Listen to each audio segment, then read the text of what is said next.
Yo, yo, yo, preseason week 1 in full effect. I don't know. I was going to say the overreactions are happening. I mean, definitely some overreactions, but I don't know, man.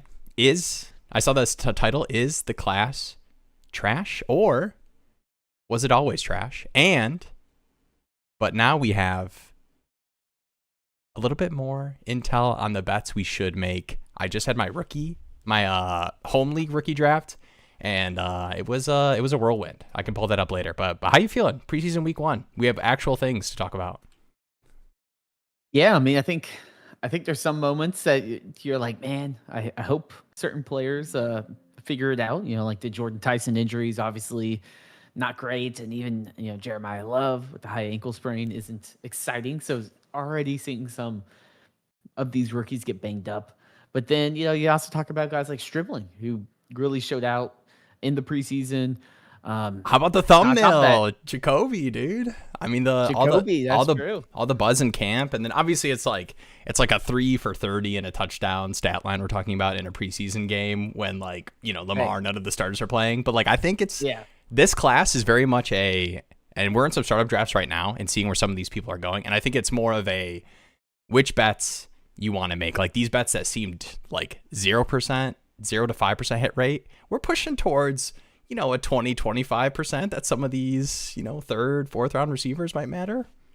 And I guess for Stribling, early second, who just got a really bad flack rap from a lot of people, including me. But I gotta give credit, man, he was balling. And I mean, I think too, like his situation just opened up for him to where it's like, okay, like you can 100%. grab it if you want. Evans is banged up, Pearsall's out for the year basically, and it's like, okay, who else is going to do anything here? Kittle is going to slow roll it in. I'm interested. I'm interested. You mentioned the home league drafts. I got mine this weekend. Nice. And I will say that's real late. I think Stribling hype might sneak into the first round at this point. I almost don't. I think what we should do is let us know. I think we should.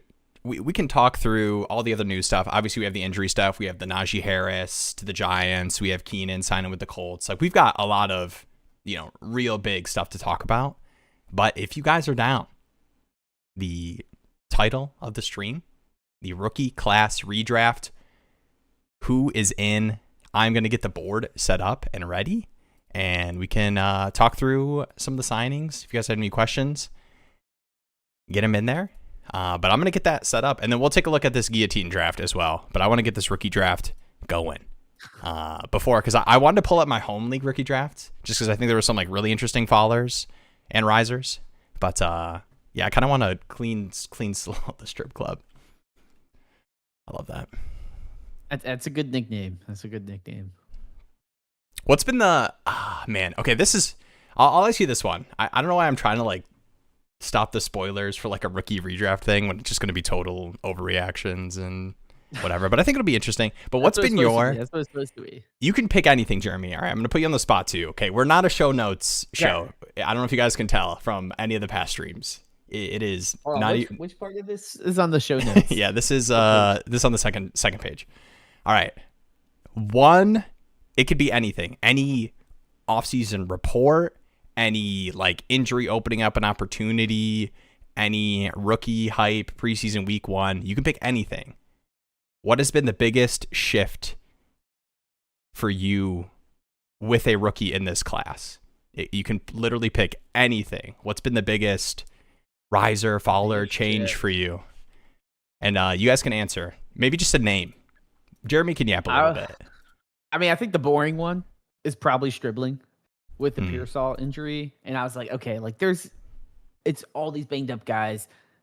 If it's going to happen, it's going to be here. And they already reached on this guy. One I would also say is I'm blanking on the name, the Stephon Diggs signing. That's what it was. Yeah. Antonio Williams. I think that really, earlier on, it was kind of the reverse of Stribling, where it's like, hey, it's Scary Terry and nobody. He has a chance to be the wide receiver 2 there. And now you add in Diggs and Chig, but I mean, Chig isn't as big. I guess too, Coop mentioned the Tyson Fowler piece of it as well. is such a massive one. I know that one is we're still kind of grappling with, and I think a lot of teams that are in the early rounds are bad. So it's like, who cares if Tyson's injured? Like, you'll take him anyway. But Yeah.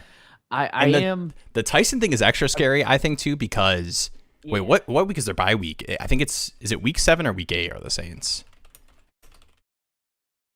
Week 8. I haven't been grinding the best. I know, ball me neither. Like have. Nah, I have not been either. But week 8 this season, and I believe, I mean, obviously a lot of this is like up in the air. Like it could be a slow roll in the first couple weeks of the season, but like, man, that a week 8 bye week for a rookie, a lot of people are taking 102, 103.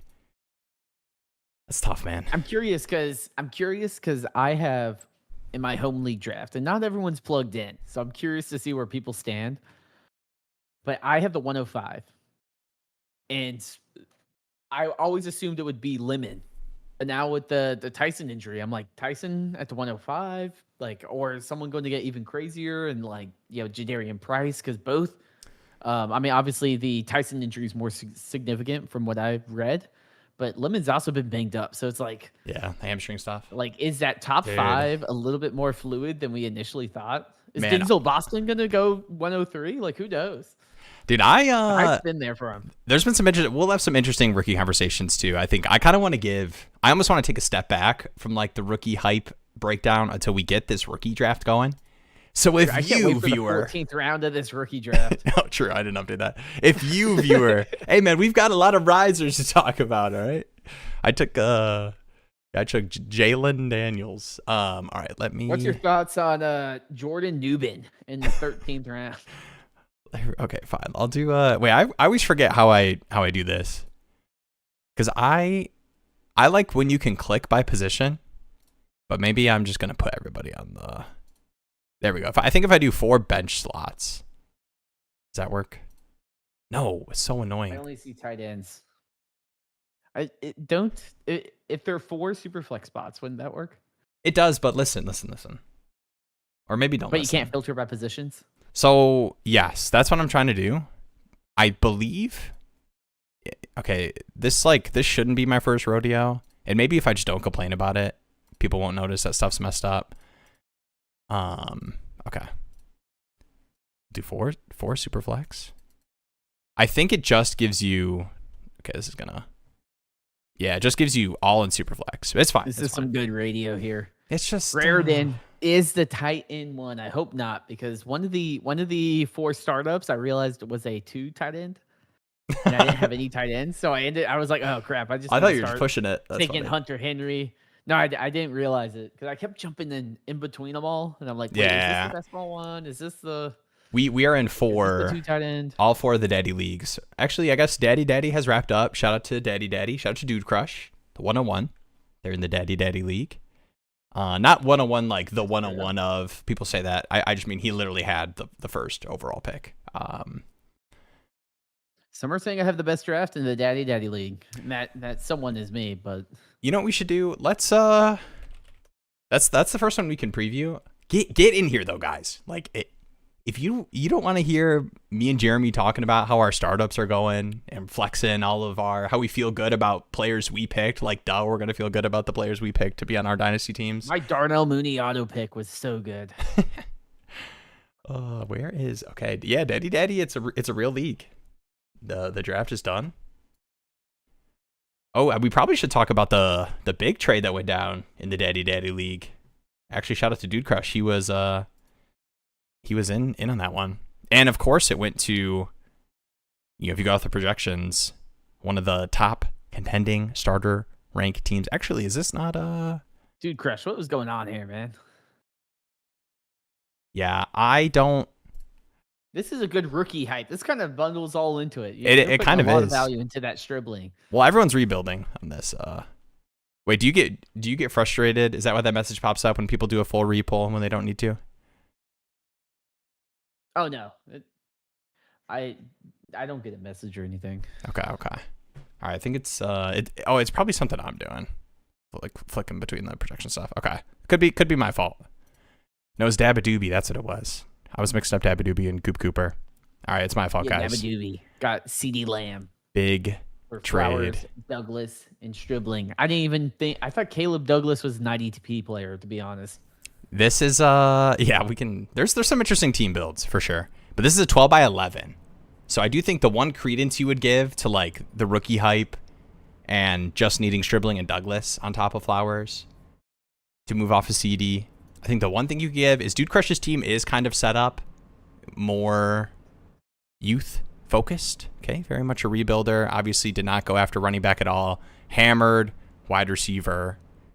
Actually got a ton of good wide receivers, but it's 12 by 11.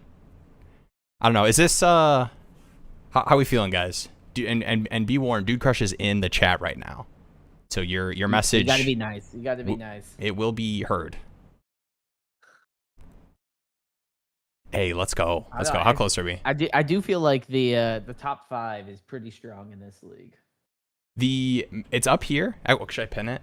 That's a thing, right? Yeah, we should pin it. I can blast it in the Discord too. Message pins. If you guys want to get in here. Wait, I should probably like title it something cute, yeah? You think that would help? Like rookie redo? Okay, it's a little corny. There we go. Rookie redo after preseason week 1. Yeah. I don't know, dude. I will say it. I do think there's a I think the overreaction for this class specifically is we talked about it a lot where the second and third round was very much get your guy season, right? It was like you can kind of throw draft capital out the window a little bit when we're talking about taking like, you know, these 6th, 7th round running backs at like the 203, 204 because we don't like these wide receiver bets. Like it's a lot of 3rd rounders, 4th rounders in situations we're not excited about. The Jets and the Browns took 2 wide receivers that we would have taken in the first round. So I do think that the overreaction to me is a more, I am now solidifying the bets I want to make. So these bad bets of these 3rd and 4th round receivers, and I mean, some even later, like I feel a lot better about which ones I want to make. So I do think the like rookie redraft will be interesting in terms of like, and looking at the, you know, my home league rookie drafts, which should not be the barometer for anything. Shout out to everyone from my home league. Actually, not shout out to you guys though, because you don't watch the streams. Come on, guys, get in here. Only like 1 or 2 guys watch them. It's messed up, I know. It's probably why I dominate. It's probably why I have a championship ring for the home league. But yeah, it should not be the barometer. Ooh, we're getting there. 5 away. Everyone get in here. But yeah, I will say, Dude Crush, shout out to you. Next time you're looking to move off of somebody like CeeDee Lamb, hit me up, bro. Come on. Hit me up. You know I traded away my first in the startup. You know I'm down to move my fun rookies. Actually, I don't know how many fun rookies I got on this one because I was building pretty... Goff, Daniel Jones. On which Lamar. one? On Daddy. So I went with the Lamar McBride start, and then I moved up. It's a small PPC to kind of like really have a sexy running back room, while still, I think, nailing some wide receiver picks here. And then I kind of hammered my fun tight ends. All right, we can close. Hey, Buki, 3 more. 3 more. Yeah, you could. This was the only league where I didn't get screwed by the quarterback drop off. Where I was like, I could probably kick it. And then I turn around and next thing I know, it's like Jacoby Brissett's my only option. And you'll see in the other ones, I just end up taking like 6 quarterbacks in a row. I'm like, just give me all these high-end backups. Someone's got to start out of these guys. What's funny is held at gunpoint. In Foxtrot, this is best ball, and I really pushed quarterback. Like it's start to tight end, 0.5 tight end premium. And so I really wanted to try out, like, could I build a contending team and get really lucky to like have 3 quarterbacks that are starting while, you know, building up the team that way. And it hurt so bad to get sniped on Daniel Jones here, which is a hilarious thing to say in the big 2026. But could have used it with my early Tyler Warren pick. But ended up with Darnold, Malik Willis, and then Michael Penix. That had to be the pick there at the 13-5 to pray that I had a 3rd quarterback this season. It happens. Actually, my pick's coming up in this one pretty soon. All right, what are we, 3 away?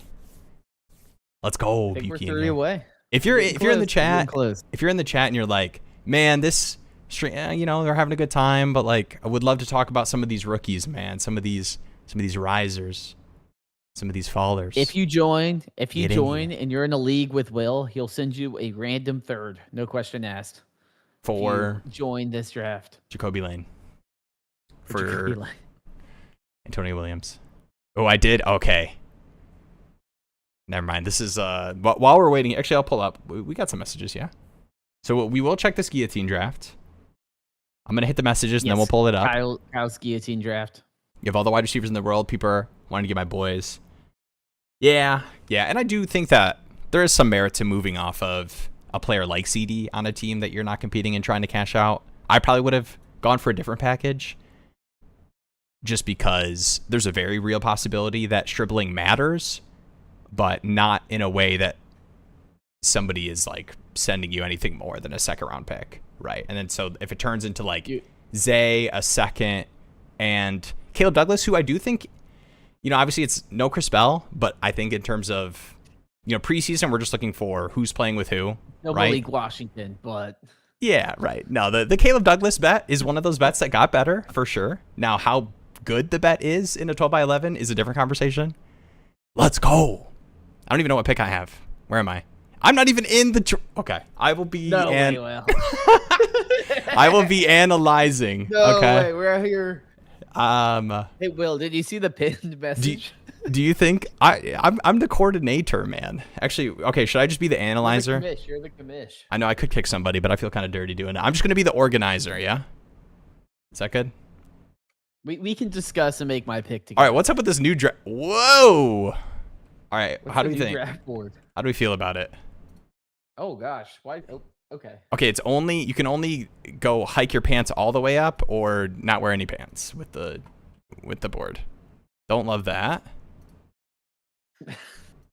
Do you see what I'm talking about? Analogy there. Yeah, I was like, what are you talking about? Oh no, you can. Okay, wait. Maybe you can drag it. Oh yeah, you can. Okay. You can only hike your pants up. That's what jumped out to me. All right, I definitely did not make the overlay for this one. You gotta switch back to the old one. Well, we'll see how good it looks. Okay, you just can't see two of the people. All right, there should have been some prep work, but it's all good. Well, I didn't know there was a new draft board. We're demoing it live here. All right, this is not too bad. You can see the names. Mendoza over Tate. Yeah, I do think that like a vibe space thing, like the 0-3 preseason, or is it just like I think it's they're already close to begin with. I think that in most Superflex leagues, I would not have freaked out for you taking Mendoza over Tate. I mean, first overall quarterback. I think Mendoza played well enough for people to be confident that he can have a long career in that Darnold range, like worst case in terms of how you feel about him from a weekly projection standpoint. I like Kubiak. I'm totally fine with it. I do think the Tate, Tyson bets, and Lemon as well, even KC, some of these other guys I like. I do think that year one, I think, especially with what you saw from, and I'm a Cam Ward guy, but the offensive line, I don't know if I can do the pretending that he's going to have a meaningful season year one, so I don't hate it. All right, what are you thinking here? You're sitting at the 106. You were just talking about Tyson at the 105 in your home league. Are you doing it? I was not expecting the KC jump. The usage was fun. Back to Tyson or Lemon. Him getting the gadget, like Boston's gotten a lot of the buzz, but like Casey getting the gadget stuff, like some carries and everything, like that's exciting. My question is like how sustainable and reliable is that? Like is it that offense that will utilize him a lot, or is it like, hey, look, like here's a cool jet sweep twice a game and you get 2 obviously points. I'll let you make this pick and then we can do a little Casey banter, but are you I mean, the reports on Tyson were good is the tough thing where you are having to balance. Draft isn't linear. Still gonna go Tyson. I believe in the talent, and I all right, good shout. Oh gosh, I got the new draft board. I got to figure out how to bang. I still feel like oh yes, it's not linear. We got a 3rd round reversal, the rookie. Wait, so is this no, this is fine, right? It just looks weird. Wait, why is there a 3rd round reversal? I thought I turned it off. I don't know. I think you added a 3rd round reversal. Oh, we're figuring this all out. Wow, this is interesting. I kind of want to just rip a few of these, to be honest. Oh, it's not linear. Okay, wait, I'm stupid. No, this is gonna be fun. Linear. Where is linear? Like Makai Lemon 108. See, now we're not getting to do the thing. All right, wait. Should I pause it and figure this out so that we can do the thing? I mean, you got 4 picks. You got 4 picks. No. I have to pause. You can think about it. Man. All right. Draft settings. Draft. Dude, is it the new? You think it's the new draft board? Maybe. Can you switch back to the old one? Oh, you can if you press the gear. It's classic. You might be able to find the. There we go. Okay. Wait, maybe I was just tripping though and couldn't see it. All right. We're good. I do kind of like how it looks. It's a little AI sloppy, but like in a good way. I was about to say the gradients. I wasn't gonna call out the AI slop like that, but Oh, yeah, my bad. The gradients are a little. I'm like, oh, someone got a Claude Pro subscription. All right, I will. Okay, so Simpson at the 107. If we're gonna talk about QB performances and feeling better about bets, I mean he looked really good. People, I mean, you can say what you will, who you're playing against, whatever. Like all these players can do is, and they're struggling. They're at the 110. You know, obviously we won't be able to talk about him until he's picked or like really have a good feel. But I think Cooper falling makes a lot of sense. You don't want to overreact to like and Stowers. Yeah, for sure. But like, man, the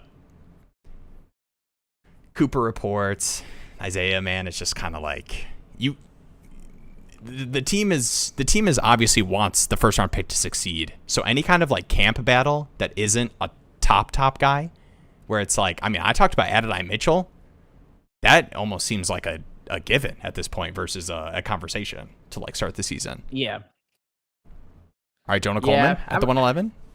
The Jets are always just a scary situation to invest in to begin with. Mm-hmm. It's like you have Garrett Wilson and he can barely be someone that I want on my fantasy team. I'm like, Omar Cooper has to do so much for me to actually want to select Omar Cooper. I know, and even like with the Sadiq injury too, like you thought maybe he would get a little rise or. So if you are Sadiq. Sorry, I want to let you do your Sadiq thing. Oh no, I was debating format wise because it is a full point tight end premium that you mentioned. That's true. Sadiq, I was like, should Sadiq be that 106? But with the and also injury 6 point and pass things like touchdown. that, I do think like a Ty Simpson, Lemon Tyson. There's too much available. All right, in my opinion, to cash out. I will give more booty. The amount of time it takes me to kick him from the draft, so that I can be a part of this. To tell me, hey, I'm actually here to pick. Will's like, I have to get in on this. I yoinked it. Williams is still here. I yoinked it. I'm not taking Cooper, and I'm gonna take Boston. I'm gonna take Boston here. Yeah, I think that's the right move. I think Boston in the first. I mean, honestly, depending on format, like I think Boston in the first 8 picks makes total sense. Just with my expectations for, it looks like he's just solidified that, potential 2 wide receiver set. Like I think Jerry Jeudy will run. Judy will run more. Going to be the ball boy. Yeah, Judy. Here's the thing. Judy will run more routes that people want, and I've definitely taken some Jerry Jeudy. I think in the best ball league, I took Judy in like I don't even know, like 19th or something, because he's going to run routes next offseason. But I think good reports from Boston the offseason, like solidifying wide receiver set stuff. The Casey stuff I wanted to go back to. Obviously, Monken, different offense, but I think it was encouraging to see that immediately in the first preseason game. I don't know if we need to do the Fannin thing or if we should talk about 202 Drew Alar, but I mean, Fannin got a lot of that like short area screen stuff. Like he could lose a lot of that, and Casey gets a bump from those kind of manufactured touches. My home league pretty sharp. Okay. I love those boys. A great group of guys. I will say there's probably there's like 4 or 5 managers, and I won't say who. I'll let them kind of like try to figure out in their own minds who I would like classify as like sharp, generally makes good trades. And then I think 6-ish guys who I would not be surprised if every time they were on the clock, they were Googling Dynasty rookie rankings and like trying to like go from the top down and figure out which player they want to pick that way.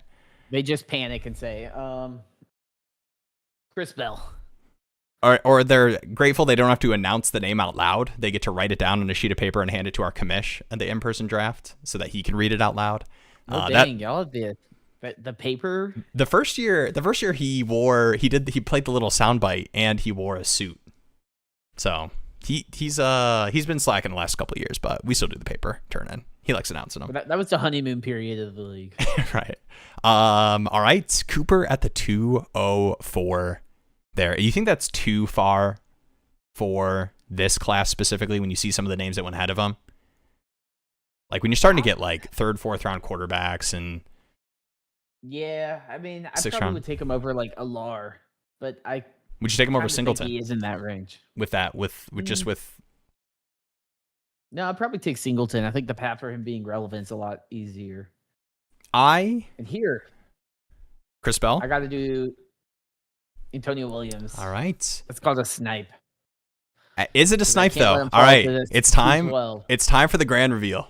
Okay. It is time for the grand reveal. We will come back to this, but I am clicking my home. I'm clicking the home link.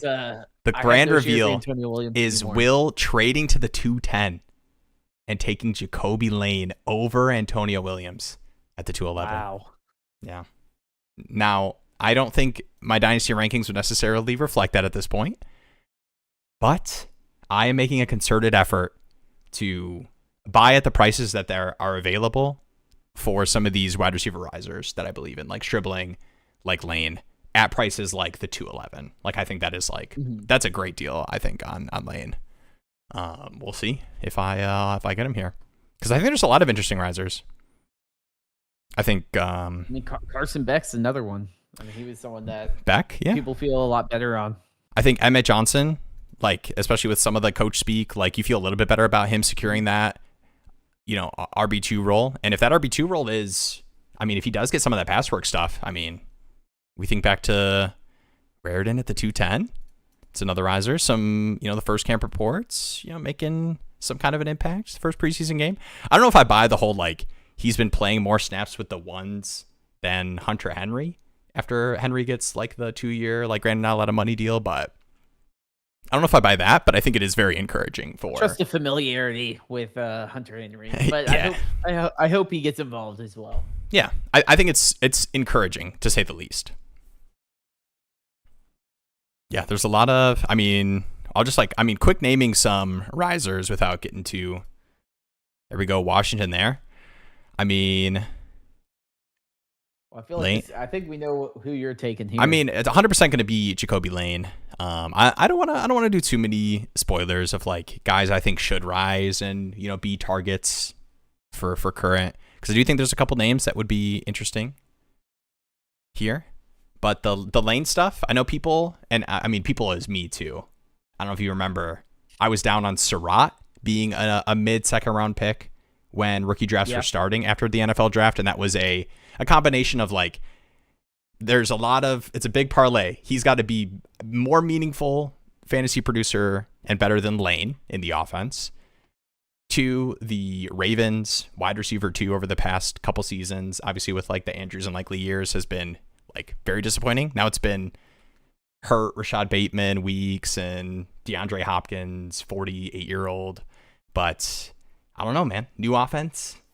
I think Lane and Zay Flowers, I think, are different enough players where, what if we get the, downfield, Zay can get his like short area manufactured touch stuff, and the Lamar bombs are going to Jacoby Lane instead of Devin Duvernay. And give me the other one. Name? What's the Hopkins? DeAndre Hopkins. I would never. What's his name? DeAndre Hopkins. What is help me out, guys. Who's the rookie from last year? Oh man, Rashad Bateman. I'm still on Rashad Bateman. I'll take Bateman. I'm getting robot over here. No.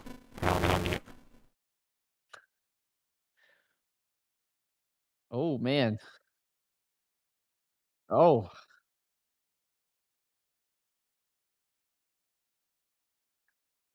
Right. It was bad for Jeremy. No, it's still not working out. First, it was the new draft board. Now it's the the speaker dying on him. Well, while his speaker is dead, I'm going to look at who to take. I'm kind of believing a little bit in the Desmond Claiborne hype. Hello? Especially in this there we go. Am I back?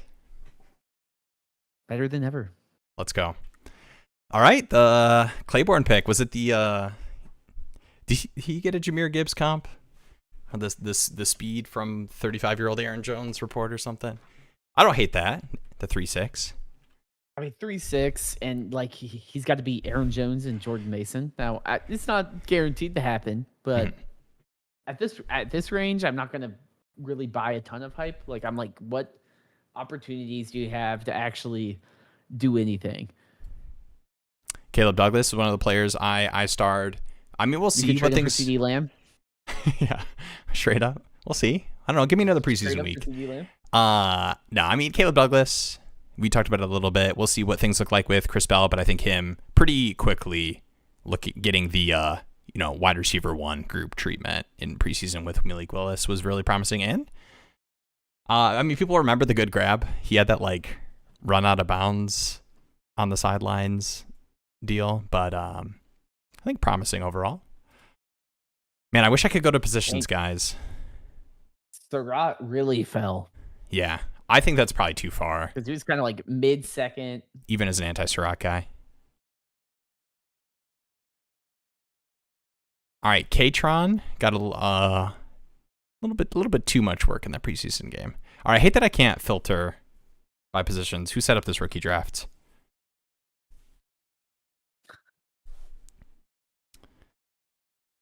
Will's got to go deep into the list.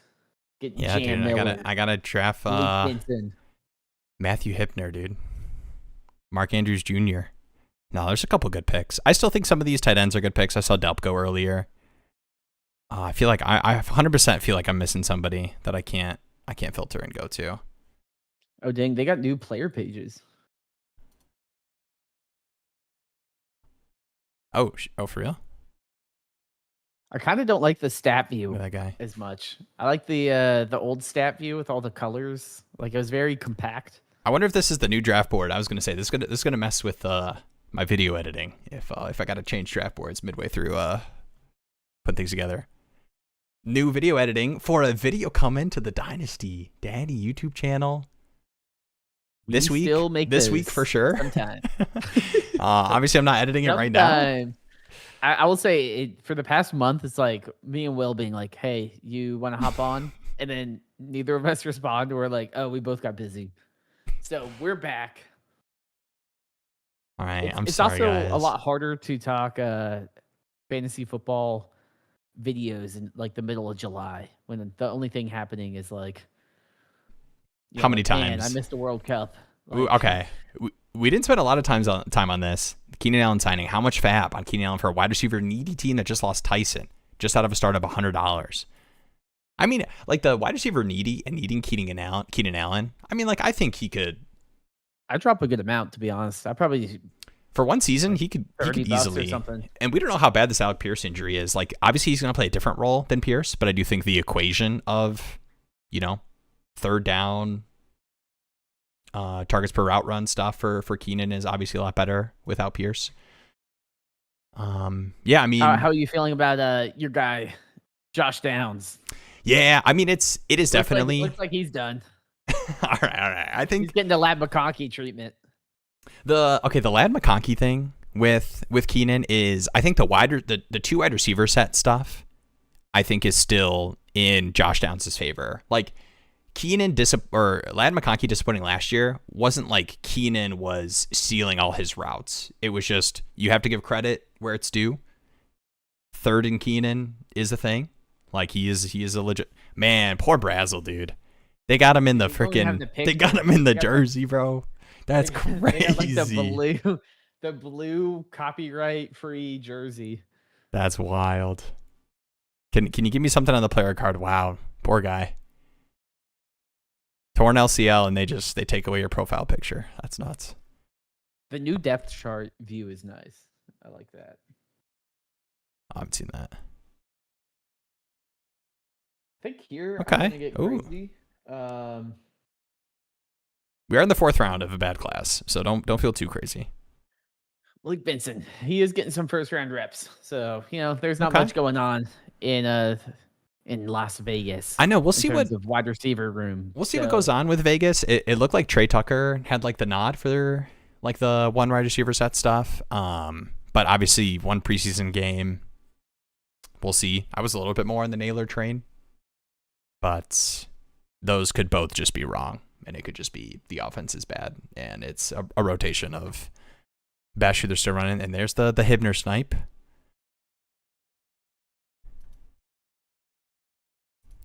Freak is not a fan of the new sleeper changes. I've seen them teased. I haven't seen. This is the most I've gotten. Wait, around with them. How do you know this wasn't your website? How do you know this is he's not loving the sleeper website? I don't know. Well, actually, I do because I remember seeing that comment and I was like, "Is this my website?" Or, but I remember I was talking about the stats grids for the player pages. No, I was just messing. All right, Hanks King's still on the board. Yeah, I think at this point for sure, and I did this in the rookie draft a little bit too, where like if I don't feel confident about a bet, and like the Brennan Thompson pick was fun when you think about like the way McDaniels talks about him, but like I think this Trey Harris stuff is like semi-real, so I do think it is, a lad, Trey Harris, two tight end set stuff. So I'll take Klein, who I think. The reason I think I was looking back at it, I was surprised. Klein's actually my most drafted rookie, and obviously it's a price thing. Like he's always available with my like late fourths because I've you so win much leagues, you have the 412 a lot. So I had a lot of 412s in my leagues. Okay. But he was my most drafted, and I think he showed out better than people expected in the receiving department. Why can't he just be Dalton Schultz in 2 years? All right. What stands out to you looking at this board here? Oh, man. The Surratt fall is real. Honestly, I don't really give a crap about the second round. Beyond, because I think, like, what's the gap between, like, Branch and Bell and Allen and Claiborne? All it takes is, like, preseason game 2 was good. That changes their narrative. Yeah. So in terms of the picks that actually matter, I think like Omar Cooper and Stowers falling out of the first round is pretty significant. Yeah. And a lot of that is like usage based and things like that. And then we see guys Stribling. Obviously, I was like, I think he's probably going to break the first round. We did see that. Oh, yeah. And then I'd be surprised if he big shakeup didn't. to me is that top 5. And a lot of that is the injuries of Tyson and Lemon. Yeah. Lemon going all the way to the 108. Casey, Aaron Price jumping above. It is something where you're like, wow, like this top range of the draft is looking a little weird in terms of like all the drafts we ripped before. It's like, like back in the day, it was like, the 105, I'll just take Mendoza, Tyson, or Tate. Or not Tate, but Lemon, whoever fell there. Yeah. And now it's like, I don't know, like the 106, the 107, the 108, you kind of feel better about those picks because of all these preseason games and some of the injuries as well. Yeah. All right, we got Lemon at the 108. Is criminal? Yeah, it's criminal. All right, That's a crazy one. All right, I don't think there's a way to do this. Shouldn't there be a way you can like reset the draft and like we just rip it again,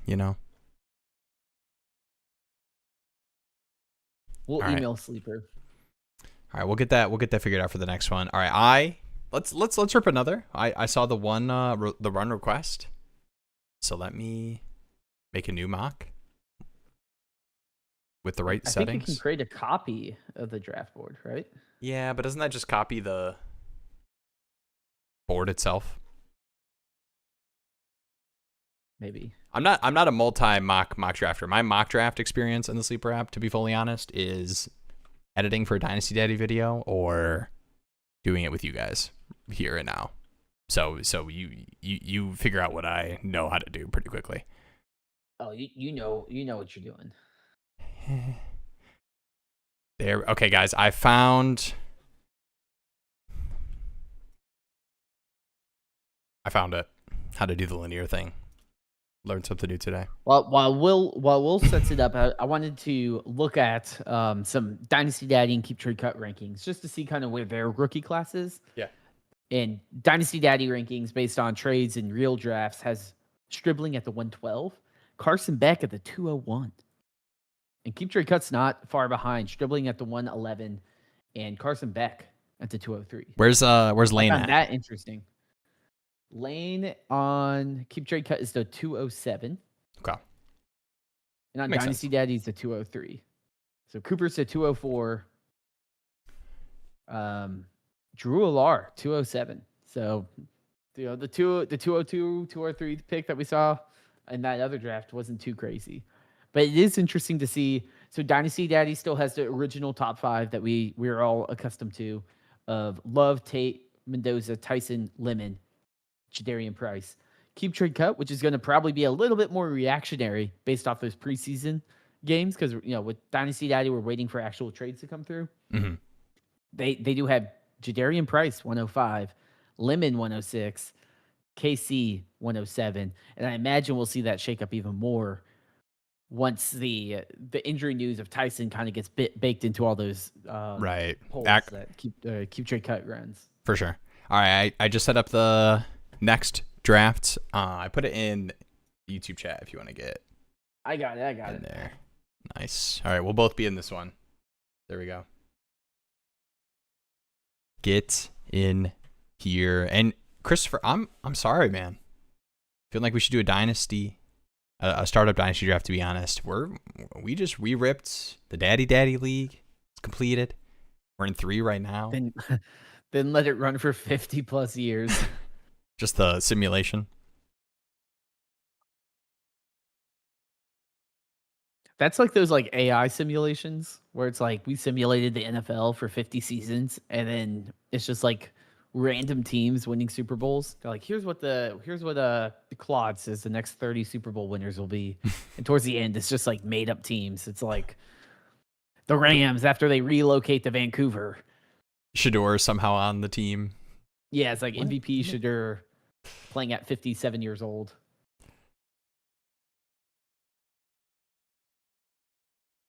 Coop. Let's go. He's got the notes here. It's Snake again. I got the full name too. All right, I fixed it. I fixed it before I pulled the message up. And Cooper's team is pretty interesting. He was the one that traded up, a small point per carry, but he traded up and has Gibbs, Bijan out of a startup. I don't know how you feeling about that Cam. How you feeling about Cam Coop though? With the I don't want to act like Najee Harris is a scary impediment to fantasy production in a backfield. And there's already been I think there was a report about like him getting back into football shape or something. Like obviously that's never great to hear about any fantasy player, but I don't know. Do you think Najee has a way to go? But I think Najee, we're only 1 year removed and a major injury removed, granted, from him taking key snaps over Hampton. Like what if this is the Tracy blown up snap, new third down? Oh, I mean, I think that's what it is. Najee's been decent in pass blocking. I mean, if you're running back as a knucklehead and blows that coverage, and your quarterback's also a little bit of a knucklehead and takes all the contact in the world and always ends up in the tent, you're like, okay, we got to make sure might not be the sexiest running back there, but we need somebody that we can just know he will do what he needs to do in pass pro. Yeah, the Najee is I don't foresee it as like Najee Harris is going after the goal line, but I do think when you think about a team coached by Harbaugh and Matt Nagy is the offensive coordinator, I think you take a step back on rational coaching decisions, and it would not surprise me at all if this team is like, yeah, with Cam's injury and with what we saw from Tracy and we like Motor still, Devin Singletary. So I would not be surprised if we're getting more Najee next year than we care to see for the scat breakout. Hey man, 3 leagues with a Bijan Gibbs start. I would love to start all my dynasty startups that way. Yeah, I mean honestly too, like I'll be straight up, I'm like, that's an amazing price as well. Like you have your 28, you have your 29s. Like you did sell a lot, but you locked up the two most valuable pieces in Dynasty right now. And like decent enough QB room. Now it is start 2 tight end. And it is Sadiq, Hot, Freiermuth. But hey, I mean, when you're like killing it at other positions. I love this. I mean, I get the hype is too strong, but at a certain point, like, I mean, they lived up to it. Like the only thing that derails these two players is if they get hurt. Yeah. I mean, and I do think that a lot of the Bijan stuff of like, yeah, but what if it's Tua for the season? I mean, the Tua checkdown stuff, we were already getting glimpses of that in the preseason. Yeah, it's like souped up Devon A-Chain. Yeah. All right, we got the Love Mendoza start again. Now Tyson. Tyson. At the 103. Man, it is tough. I think I am still Tate over Price. What were you debating between? I mean, I am debating asking the whole league who wants to come up, for Price, and I can trade back to like the 107, 108 and get a meaningful piece for my lineup on top of it. Are you comfortably over? I do think Price has probably moved up for me where I would not, where I had KC pretty significantly ahead of Price. I do think that neck and neck. I do got to give some credence to the offseason, the projected role, first year production. I think a lot of that nods to Price, even though I am excited about KC.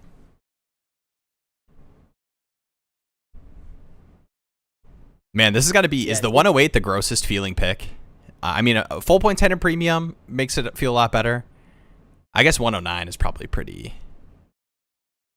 I don't know. I mean, I think there's still players I'm interested in. Like you still like Boston. Is interesting. Boston, I think, is interesting. I wouldn't have taken Cooper. No offense, Ethan. Yeah. If you're in the chat, but and even like a Stribling or something. Like I feel like Stribling might not be someone that actually impacts your roster, but I feel like at this point you're kind of like.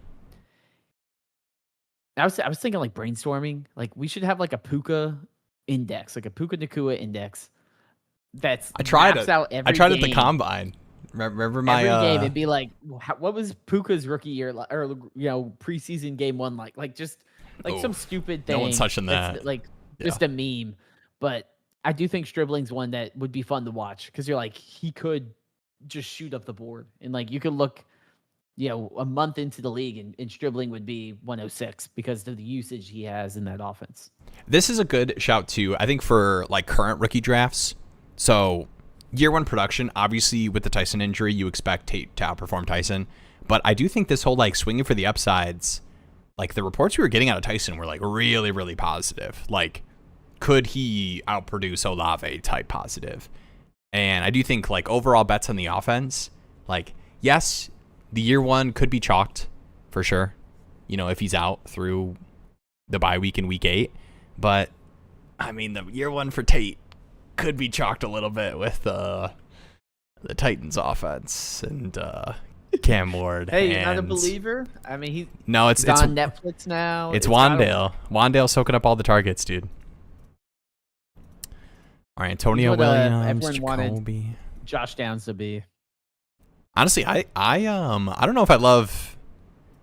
I mean, I think people probably have the bets they want to make. Like the bets I want to make right now is a pick I made at the 211 last draft, or 212 actually. You're feeling the Jacoby Lane. I like Lane. I like Williams still. I think Emmett Johnson's a good pick. I'm not as into the round 6, round 7 running backs. I mean, Chris Bell's not a bad pick either, with him ahead of schedule. But all things equal, I do need to hold on to, similar to what I was saying about the Tate Tyson thing. If the knock on Williams is that he is not going to produce while Diggs is there, which of these receivers is producing in a meaningful way in most 12 by 10, 12 by 11s this season? Right? Like Like Price and Love for sure, you could see it, but like the wide receivers, man, even starting with Tate, both the Browns guys, like I think they could produce in a way that could make your lineup, but I don't know if you're going to be excited about starting those guys this year at all. So the 204, I'll just take the prospect I like. Yeah, I mean, that's kind of the hard part I have in this range. And you can even see Jacoby Lane has yet to be picked, even with positive reports and positive games. And that's kind of where I leaned with Alar, because last year I remember just pooping on a certain player, Tyler Shuck. I'm like, I don't want that guy. Doesn't fall into a mold of a quarterback I want to take in the second round. Yeah. I'd rather take a shot on these other guys. And Tyler Shuck is someone that turned out to be a hit, because the situation was like, hey, we need him to perform. And I think Drew Alar is someone that all it takes is a 40-something-year-old quarterback getting hit once wrong in 18 games. And he's going to get a shot. And I'm not saying he's going to lock it up, but he may. He played well. He may do enough to keep the job. Yeah. And when I'm looking at these other guys, I'm like, there's no one I'm like, man, I wish I took. I know. And I was thinking Nick Singleton, and he went 212. Like, this range is just all the same. Yeah, Lane the 3-1. Yeah, and I think, too, format-wise, like, 6-point passing touchdown and full point 10 and premium, I think there's some merit to being like, great brand pick, the 204, that, you're still an Antonio Williams guy with Diggs there. He doesn't do it in a real draft. but like, I do think that you could even argue, hey, a 12 by 11, full point 10 and premium, like, give me Raritan. Like, give me these like tight end bets. If the wide receiver bets in a 12 by 11, full point 10 and premium aren't great for year one, why not just make the tight end bet that's not great for year one? All right, I think it's got to be Chris Bell. I still like some of those other tight end guys, but like, I mean, positive injury reports on a guy. Like the Caleb Douglas stuff is exciting, but for what kind of pick he is, I think not necessarily for like how he impacts Chris Bell. I'm getting boring here. Katron Allen. Another backfield where he can make noise, and he didn't do nothing. This is what a Katron Allen stat line in this preseason game. 23 for 85. In a tutty. In a tutty. The year of Josh Downs. How about this? I'm with 2 targets for 1 yard. Hey, let's go. That's a receiving threat. Dude, what is that backfield going to look like? Bill? Rashad White? That's what made it. Katron's getting 23 carries in a preseason game, man. Jerome Ford's still on the roster somehow. I think Jeremy McNichols still on this roster too? Jerome Ford might be getting cut, but shout out Craig Reynolds, man. Shout out Craig Reynolds, Lions legend. Let's go. That's crazy. I did not know Craig Reynolds was on the Commanders. Caleb Douglas? Okay. I don't honestly, pure wide receiver bet picks. Ted Hurst, I think, especially with this like Igbuka turf toe stuff. Like, I think Ted Hurst, I think he's got a chance to matter through wide receiver set. You think he does something that the other receivers in Tampa either like don't necessarily do, or the team doesn't want them to do. Man. Yeah, but I think Ted Hurst is like the one that's different. Like, don't you feel like Godwin? They don't want Igbuka on the outside. They don't want Godwin on the outside. Johnson, McMillan. Yeah, I'm betting on a wide receiver 5. All right. There may be roles, but like, is there roles enough for me to be like, bro's flaming the Ted Hurst pick. Bro took 6th round Katron Allen. No, I'm just kidding. I think it's a fine pick. I think it's a fine pick. Man, Surratt, dude. Surratt was not bad. Like, he had the fumble. He actually do not like Surratt. He actually had more yards than Lane, but I do think that the bet is grosser, I think, for the Ravens guys. Maybe not for Hibner, because he actually like showed out. And there's I don't think there's hard Mark Andrews FUD, but I think it's easy to believe any Mark Andrews FUD. Man, I don't want to be the wide receiver guy in a full point 10 and premium mock. Malachi Fields, come on down. But I think of the 4-4. I don't hate the Malachi Fields pick. Man, Surratt at the 4-3. If you've been watching, Is You know anyone? who I'm taking here. Here we go. Music Lover 23. Jacoby really made it to third. I know I'm stunned. Yeah, I mean, I honestly, the Jolie pick. I think format wise, I think we could have a long conversation about how these tight ends are still better picks than a lot of these guys. But also, I took 4 wide receivers, so let's not have that conversation. Will's advice: don't take any rookie wide receivers. Yeah. They all stink. If you are, though, take these. If you are, take these 4 at these prices. Seth McGowan is another good pick. He does look like he's I feel like actually let me know, is he a good pick? I feel like I am slightly disconnected. Shout out to myself. And shout out to the Brew Crew. Special Olympic soccer team was busy this weekend. We won gold medals for the boys. And I'm saying that all to tell you that I thought Seth McGowan was in a slightly better stage for the RB2 spot behind JT, but I think that was mostly off their hamstring injury from Giddens. So I'm gonna backtrack that. Yeah, I mean, Jalen Daniels. Again, it's hard to do analysis in the late 4th round of one of the weakest rookie draft classes. I will say, Will and I, we've been doing this a year and a half now, and I can't wait for the 27 class because like just ripping those rookie mocks, it's just gonna be so much more fun than sitting here being like, okay, we're going. Do we go with a 6th round rookie running back in the 2nd round? Like, what do we pick here? All right, I've got an idea. I think I can do this pretty quick, so everyone be cool. I'm gonna pull up the 2 draft boards, back to back here. Okay. All right, best pick. What we know now. Best value pick in this most recent one. Most recent one. Actually, I got them both up now, so you could do both of them if you could see. But I mean, I feel like Singleton's probably the value pick if we compare it to last one. 201 to 212. Mike Washington locking up the RB2 spot, looking like.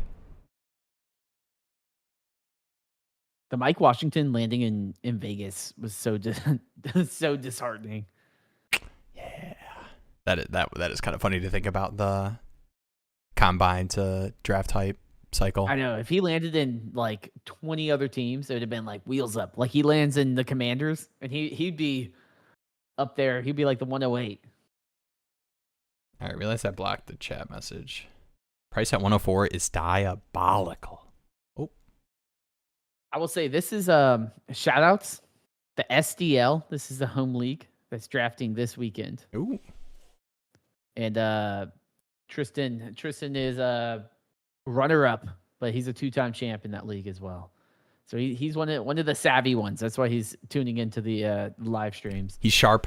When you asked me who's sharp in my home league, you were thinking of Tristan. Yeah, the Tristan's definitely the sharp one. There's not many. Stinky. All right, Price or KC, Tristan. Where are you at on the Will line? Where's your line at? You still take Price over KC. Would you take Price over Lemon and Tyson? Yeah, I think it's a bit of a. I don't want to do the format cop out thing. I think Price and KC in the past, when it was KC clearly ahead of Price, I think they would be next to each other. And I think more often than not, I would take KC, and it's a little bit of like how I build my teams and the running backs I like to target. So like for me, if I'm taking Price, a lot of the times I'd rather just trade the pick for older, productive running back plus or like something along those lines. Yeah. But yeah, so like in a vacuum, I am KC ahead of Price, but I don't know, dude. Tristan, the streets want Price, man. The streets probably have Price at the 104, and KC's probably at the 107 still for people. I don't think Price is stinky. Like I think there's a world where he is like the analysis when Charbonnet's out. How many stinkies is Price? The two things that Price has to avoid to like really, really matter for, and I think, okay, when we're talking about the 105 in this class, different conversation. It's just more of like the price that you have to pay in a startup for Price, I think. The two things he has to dodge, one is the pass catching stuff. Like, does he have that role for sure? Which I think you have to do a tiny bit of wish casting stuff, but it's possible. He did not catch many passes. And two, it is dominating the important stuff for fantasy. So like the pass catching stuff, and then it's like, does he have the goal line? And like healthy Charbonnet, it's like I don't want to make that parlay bet when I want running back production. I want to trade for, can I move Price for like, Derrick Henry in a future first, or like, can I get? That's probably a harder one to do, but like, can I move him for like, can I add on to Price for or something? Yeah, or can I add on to Price to get to, the running back tier I really, really want? Fair, but yeah, Coop, do you think the like Charbonnet waiting in the wings? I don't believe Charbonnet will be healthy week 1, but like the fact that report even existed, that it's like, yeah, long shot, we'll see. I think that is much different than the timeline people gave at the end of last year when we had the Charbonnet injury. So I think the whole like also Price has been a little banged up. You also add in guys like Kalani who are kind of gnats. It's not someone that's going to be a reliable fantasy starter, but you're like, oh man. I'm trying to think of the Jeremy phase when I invoked. Actually, I think it's because I invoked the name Emmanuel Wilson first. Yeah, Emmanuel Wilson. And then started bringing it up. But like, we'll see. I do think the Price steam is real for sure. Like the offseason stuff, it's real for sure. But Jalen Green, I think too, positionally, that's also why he rises. Because you sit at the 105, 106, 104, and it's just kind of a run of wide receivers. And a lot of them are good bet wide receivers, but it's like, which one is it? It's a dime a dozen. Tate kind of stands out, but Tyson's banged up, Lemon's banged up. Casey looks good, but also kind of looks a little bit gadgety in a bad offense. And Price just kind of feels like, oh, defending Super Bowl champ. They got rid of their running back, bring in a new one. Like, it feels the safest vibe-wise without doing super deep analysis. But it to me, I do agree with your analysis of like, if I'm getting him because I need production now, what's stopping me from going out and saying, hey, 105, give me a running back off of a team that's rebuilding, because you probably need that pick more than you need DeAndre Swift or Javonte Williams or someone like that. Yeah, I do think that the Price, and I mean, these are even different reasons that I'm calling out the overdrafted, tore his Achilles in college, never carry the load. That the never carry the load one is obviously tough, but I guess the one thing that you could give to Price, where I talk about him being, he could be an awesome runner and it not matter for fantasy. Like, I do think the breakaway run stuff, I think similar to like how people see Henderson.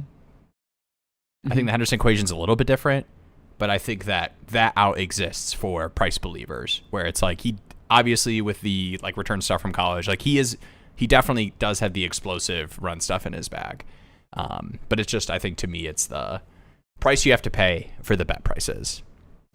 There was a pun there, but I'm just, I'm not on tonight, guys. I'm sorry. It's been a long week. All right. We do have the live stream ask. Is it time to check the Guillotine League draft? Yeah, you can pull that up. As you do, Kyle did ask us a question that we skipped. Oh, a real one? 30 minutes ago. Oh. Yes, kind of. Would you rather have a rookie draft immediately after the NFL draft or the second week of the preseason? I like immediately, because I enjoy following prospects that I believe in and like through the whole like camp off-season period, and get to see like, dude, I mean, don't go to my Twitter, guys, but like the like little Antonio Williams puff pieces and stuff that like you get to follow and get excited about with your shares. And like, I mean, think about drafting Jacoby Lane at the like whatever, like 312, right after the NFL draft, because people were drafting Surratt at the 203. That sounded very anti-Surratt. I still think Surratt is a fine pick, like in the, what do you win, the 401? Like, I think like third is fine in this class. Pick, yeah, if you have a fifth round pick, maybe use it. Yeah, trade out in the fourth round. All right, I don't know if I know how to bring up the available players board, but where are we at? Derrick Henry, Bowers, Kraft. I don't know if I can see the. I mean, I could probably go to the Small Wiener Association and That's the name of the league, and figure out. Okay. Also, Yeah, Kyle, you hit me with the log in 18. you can log in through Dynasty Daddy. I'm just gonna do it pure off of vibes on how I feel about the players in redraft overall. Guillotine. Ooh. Craft in a guillotine is interesting. At the 4-2 versus some of these other players, especially when you take Bowers. I'd be curious if there's a tight end premium. Let me know. Yeah.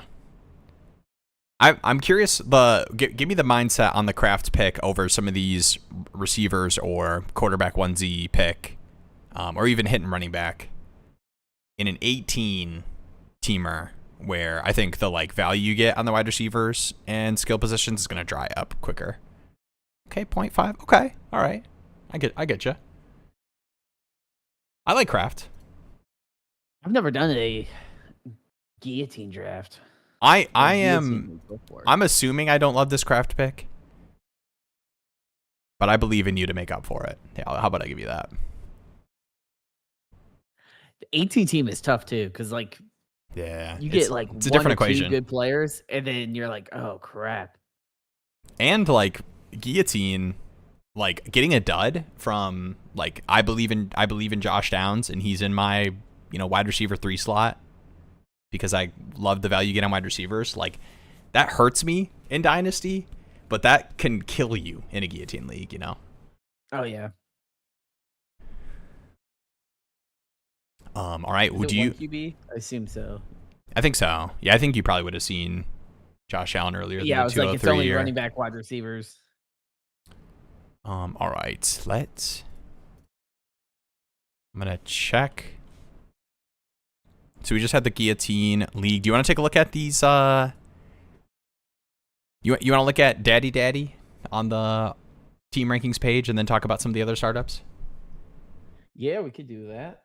All right, and then we can also, if you guys have questions, definitely let us know. This is where we want to give some time to the lovely, beautiful people in the community off-season startups, the Daddy League that we're looking at right here. Shout out to Echo Daddy drafting right now, Foxtrot and Golf. Brees or Bucky and Downs?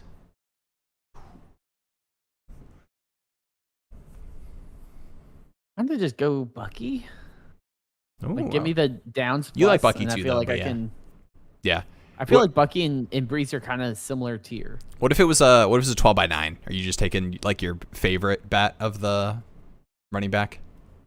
Or would you still do the Bucky and Downs? He's still in a decent enough tier in a 12x9. I think I still go Bucky because I think for me Bucky's in the same tier as Brees. And then Downs, I don't want Downs, especially in this 12-team start 9. I don't want him. Yeah. But I tell you who does want him is some of the people in this chat. The will in your league. And some of the people in your league. Right? You'll get, and I know where was it? I saw 10x10. Chris was hyping him up, saying it was his year, and there's always people will die on the hill of Downs. So even in the shallow league, I think I can probably flip it for something that fits my roster construction better than a wide receiver 3 hype project. That's even shallower than a 12x9, right? Did I do that math right? What is? Because it's a 10x10. Because that's 100 starters versus 12x9 is 108. Ooh, yeah. Yeah. I didn't double check. On the stream, I don't like to double check my math because I think it's cleaner if I'm just kind of getting it out. So that was the quickest I could do it. So happy it worked out. Well, yeah. I mean, here at the Dynasty Daddy live streams, we care about the cleanness and the flow. We need to get the AI. We need to get an AI video trimmer that can cut all of the breaths, out the mic downtime. The mic. Yeah. Well, I probably should have started there. That man is mine. I do love Josh Downs. Dude, Josh Downs is a bowler. But I do think the equation is different, Chris. We Ashton Doolin versus Keenan Allen in terms of targets per route run is night and day. Even Keenan at 47. I mean, Lab McConkey was lost significant targets, And I like think I the like lad. McConkey Okay. a lot more than Downs. Dang. All right. The equation. Here's what I'll say. I think slightly You don't got Herbert disingenuous. back there. Slightly Got disingenuous. one-legged Daniel Jones. I think the lad McConkey disappointing season last year. I think it had a little bit more to do with the offensive line than Keenan, but I'm not going to pretend like it isn't a negative for. Is it now the same way you feel about the impact on Downs, like in your personal brain rankings, like if you're in a startup, do you think less of Tyler Warren as a pick? Or do you think that those are like two different styles of bets you're making? I trust Tyler Warren to be more involved, but Tyler Warren's a player. It's like drafting Jeremiah Love in a redraft league. Like I just can't do it. Like the price is too high for me. In every spot where I see Tyler Warren, I'm just like, I need to see a little bit more from him to press that button. Like it after Loveland, I'm like, I don't want any tight end. Like I'm going to just fade that entire position. I'm not going to end up taking Tyler Warren or any of those high value tight ends in that range. So I would say it probably impacts a little, but not a lot. Like ultimately, like Keenan Allen's not going to come in there and demand 200 targets. So it's more like what roles are at threat. I think Alec Pierce's role is fine. I think Tyler Warren's probably still somewhat fine. The one that we were kind of hoping is with Pittman gone, Downs would take over that role. And I think Keenan's going to kind of be fighting a little bit for that. Now, that being said, he's like 100 years old. So, yeah, all it takes is one hammy. I know. I would have liked, the Alec Pierce injury stuff, like if it really is, he's going to be hurt for like a significant stretch and like potentially pop to start the season. And then this is all like speculation. Like I don't know if anybody has any like Alec Pierce notes, let me know, please. Cause I have no idea what's going on there. Going even back to the contract stuff of like him getting that contract to then just be potentially not ready. Like that was weird. I don't know. There's some weird stuff there, but this is interesting. Is Keenan not more of a threat to Warren though? Downs versus Allen route tree is demonstrably different. Pierce even. Warren has the most similar. I think that my one pushback to that would be, I don't think Keenan is like, if I have to make the bet right now, I don't think Keenan with a healthy Pierce is like the 2 wide receiver set play action guy, which is like what I want, what I think Warren is going to dominate the most in terms of like who he's sharing the field with. Now, I think what Keenan will take away is 3rd and 6, and there's 2 or 3 wide receivers on the field. Like his like targets per route run there, I think will take away from Ladd and like the other receiving weapons. So that'd be my one pushback to that. And I think Warren I just think it's #good. It clogs up and tight end's just a different position too. I mean, you're not putting Keenan against the line to help chip a block and stuff like that. Right. But Warren can be involved in a lot of things in the play action and all of that. Whereas like Downs is his path to relevancy is to replace Pittman. And that path got a lot more narrow because they brought in someone that actually matters. And we saw even last year do that to some extent. And even when he was in Chicago, he was still a viable target earner. And I imagine he will be still. But, I don't think Downs is dead. But, you got to pump the brakes on Downs being, anything more than Wayndale Robinson. Fair. And I do like Wandale, so you didn't know this, Jeremy, but that was a compliment. All right. Kyle here. Making a video on the draft right now. It's that guillotine draft. Let's go. Post it in the Discord when you got that up. Yeah, we have our 10:30 p.m. That's the react hour of the show. Man, I haven't done a best ball stream to be able to react to my fantasy rankings. Just shut down and just start from 4 years ago. Just watching screen recording and watching YouTube videos. All right, I've had this pulled up for a minute while we were going through the down stuff. Yeah. This is Daddy. We both built contenders. Now, I did end up trading my 27 first. So let us know which contending team you like better, considering who's gonna win? That I moved my 27 first. This is a 12 by 11. There is a small point per carry.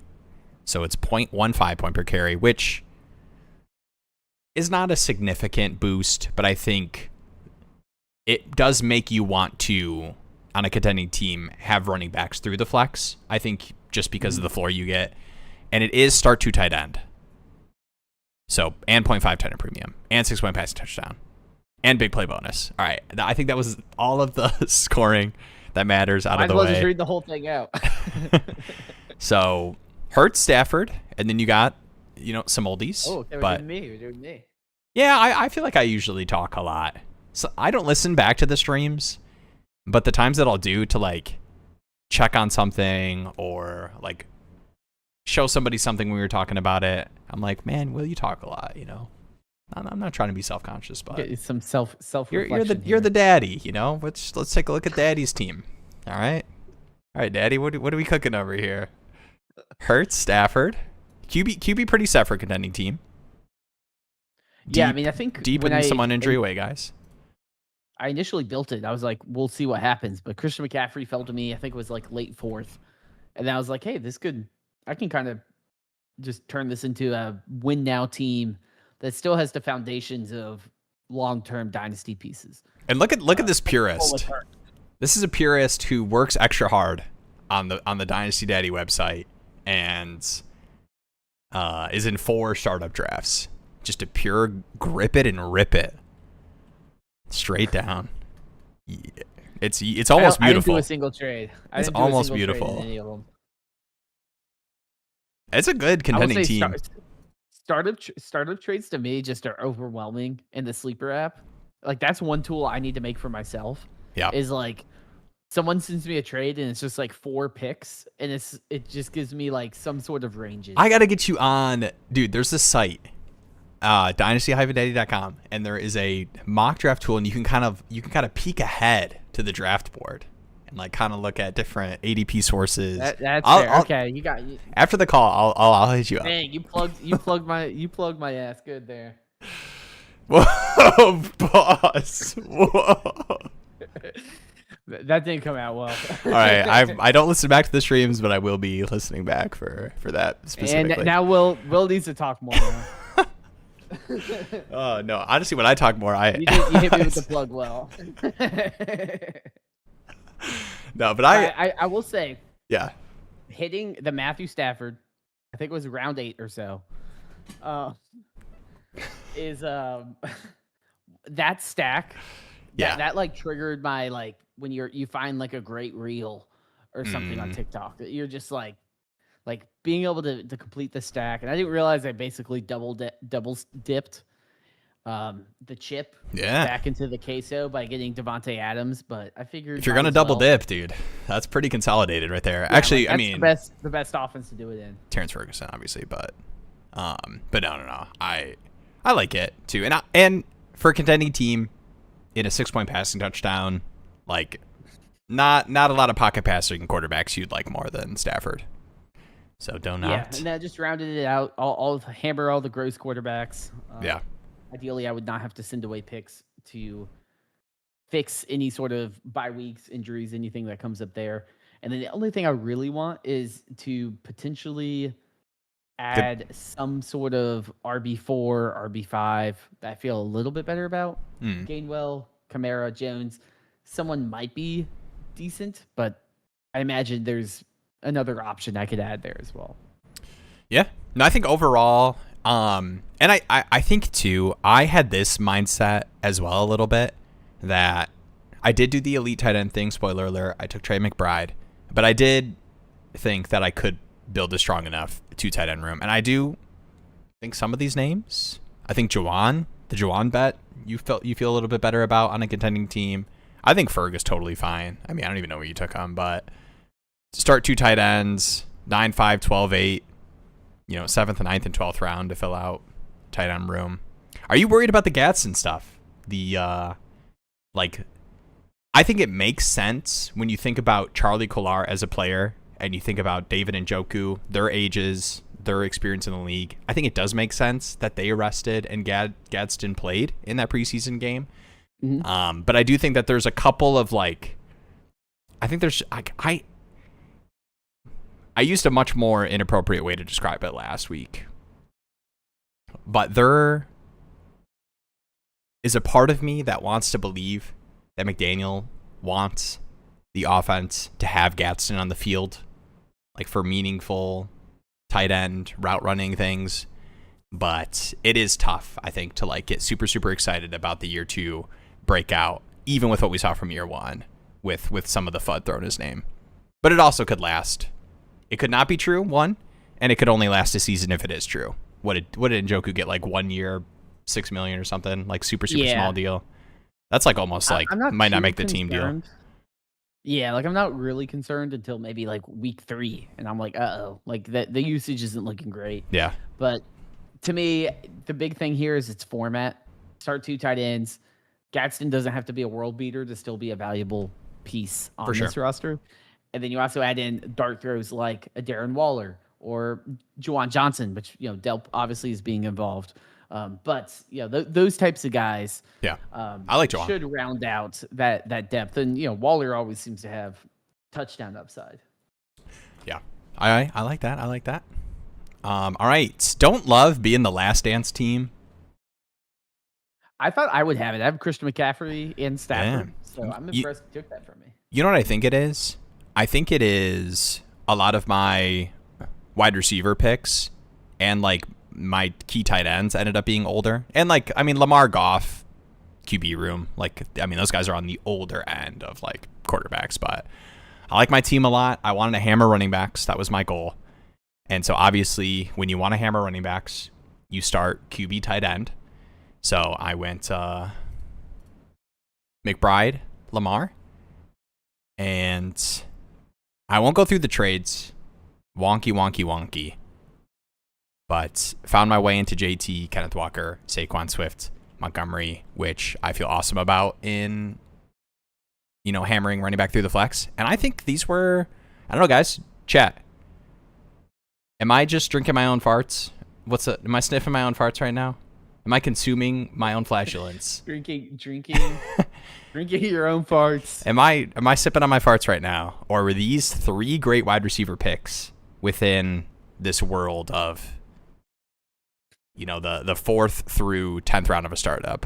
Olave, Higgins, Christian Watson on a contending team for the next 3 years. Thoughts? Now the rest of Olave, Higgins, and Watson. Yeah, I think specifically with the context of the way I wanted to build this team, where I wanted to hammer running back through the flex, but still have decent producing wide receivers. I probably could have used one more like good bet. Like I have DK here, the 12-11. I think if I could go back in time, Hunter Henry probably would have been like Chris Godwin or Stribling or something. I think I just felt, and honestly, I thought I could get Raritan. Mine DK though. Yeah, no, me neither. I think it's awesome value. And like even some of these guys down here, like Tyreek Hill, I don't know, or Ayuk, I don't know, but like Ridley, Naylor, Mitchell, someone may find it. Some Ayuk sort of role there. I don't know Tyreek? where the Ayuk saga currently is at, but Cedric Tillman. Last I heard wasn't great. No, and then the Cedric Tillman moments were good. All right, I will say I think if you're hashtag good at this, you're hammering tight ends. Okay. No, I don't know. What are your thoughts on like the 20th, I'll say 19th because I took Jolie here. I really wanted to hammer tight end picks that I think could either be like big upside jumps from like these rookies, or somebody could think that this player matters because you're starting 2 tight ends. So that was like Jolie into Parkinson, Hibner. Yeah. Koziel. I mean, you did a good job too. Like those are just guys you stash on the taxi squad. You don't have to worry about, and if they hit, they hit. But the amount of viable starting tight ends is going to be a lot. So you probably got one guy in that range that at least will crack or be worthy of cracking your starting lineup sometime. Yeah. The first trade, just given those late round tight ends. Yeah. The first trade, it never feels good to move your first in a startup. No. But the first trade is what I think turned the running back room from like a good one through the flex to awesome through the flex. Like week 1, rolling out JT, Kenneth Walker, Saquon, DeAndre Swift in, even 1.15, but in any kind of like small point per carry is going to feel good. And I'll end on this in this league. I think like the war chart, these like high-end producing running backs being neck and neck with the quarterbacks, I think is what influenced that. True. Moving both first feels better. All right, we got a question here. We could stop drinking Will's farts. Take a look at some of these questions. 12 team Superflex. Stop doing plugs. This is also 12 by 11. Yeah, no plugs. Got offered Genty for Igbuka and Judkins. 12 by 11. So this would be getting Genty for Igbuka and Judkins. Current team is Chase, London, Olave, Igbuka, Burden, Odunze. It's pretty deep. Wide receiver room, even at 12 by 11. Hall, Walker, Judkins, Algier are my RBs. QBs are May and Baker. Worth it. So your starting lineup would be Genty. You could start Genty, Hall, Walker. That's 3. And then still roll out Chase, London, Olave, Burden, Odunze. 8. Tight end. Quarterback. That's your starting lineup right there. It's hard doing like a 12-team start 11. I'm like, part of me just wants to say no, don't do it. But it's also like Genty. So it's like, okay, I am getting a potential top 3 Dynasty RB in the future. How much would you add on to that for Bijan or Gibbs? And that is like always the question. That's always the follow-up question when you're paying big prices for these high-end running backs. Like, would you add a second to go get one of those guys? Would you add a first to get one of those guys? Or is that too much? Igbuka, Judkins, and a first. I mean, if it's like a late, like a mid-ish to late first, like I think that's about fair. What's a better deal? That for one of those guys and you're having to move your first, or this deal for Judkins or for Genty? I just have a hard time. I have a hard time knowing if I feel like Judkins will be that much worse than Genty this year. Like, just from a pure fantasy point production. Like, you might not feel as good. I think the upside 100% is in the Genty field of like defining the season, totally impacting. I think it's obviously on the Genty side, but I agree with you that the confidence of that I wouldn't put at 80-20. I'd put at and that's where 65-35, especially in a deeper league where I'm like, oh, well, like, what if I Igbuka does what he did first half of the year for the whole year, and now he's Dynasty wide receiver 8, and Judkins is just as good as Genty, and I'm like, well, I could have just, like, both of these are 2 high-end shots at core central Dynasty pieces in a deep league. Yeah. That unless if I'm locking up the guy, like a Bijan or a Gibbs, or it's like, oh, this changes the whole complexion of my team. I don't know if I want to do this in a start 11. If it was start 10 or less, then that'd be sure. Like, give me the consolidation move.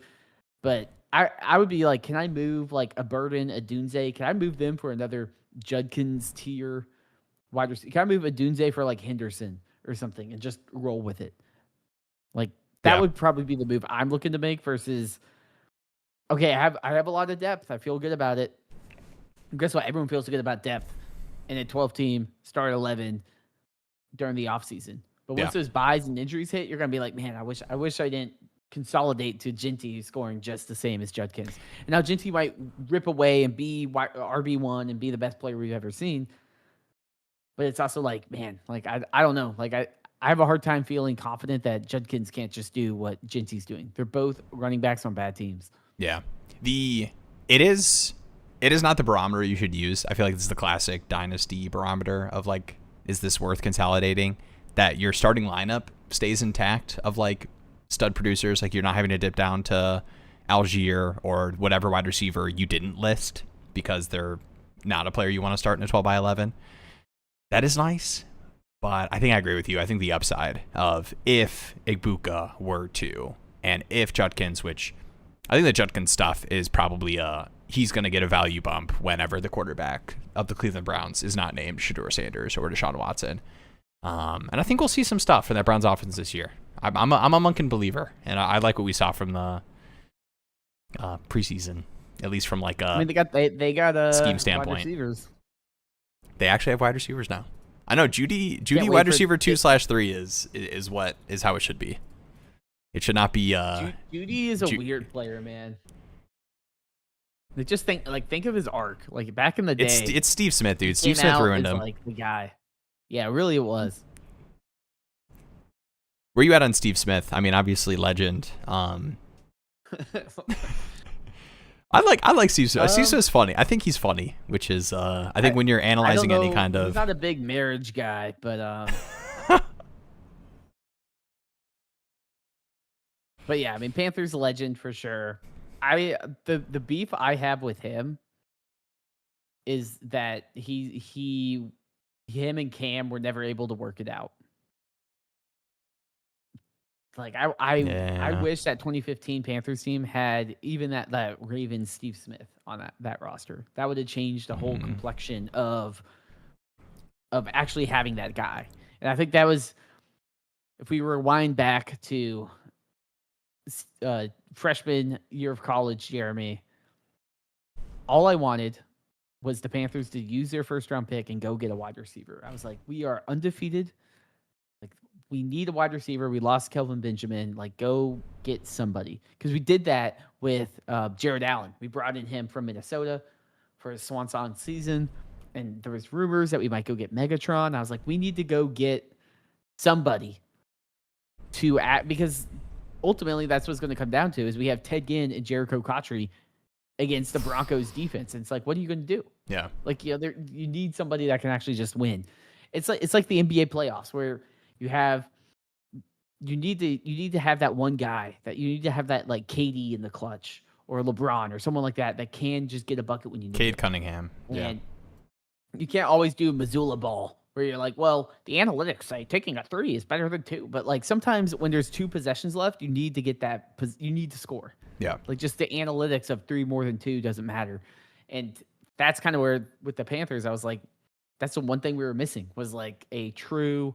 Like, we had Greg Olsen, but if we had a true guy on the outside that could make a difference, like, and so that was that to me, looking back on Steve Smith, I'm like, man, if we had Steve Smith there, it's like this weird mix, because it's a like, my childhood was Steve Smith, Jake Delhomme, the Chicken Machine, in the car, flying, selling Bojangles. Like, that was my childhood team with, like, Julius Peppers, and then, like, it aged into this Kuechly Cam, and it's this weird, like, the only 2 players from those generations that really butt heads were Cam and Smith. And I think it was a lot of, like, Steve Smith just being like, hey, this is my team. And it's like, well, we did bring in Cam Newton, and that's going to be his team. So you kind of, you need to figure it out, or we're going to move you around. But I don't know. It's probably one of the weirdest legacies for a Panther. Like, I love him, but I'm also like, man, like, couldn't you all figure that out? Like, that would have been awesome.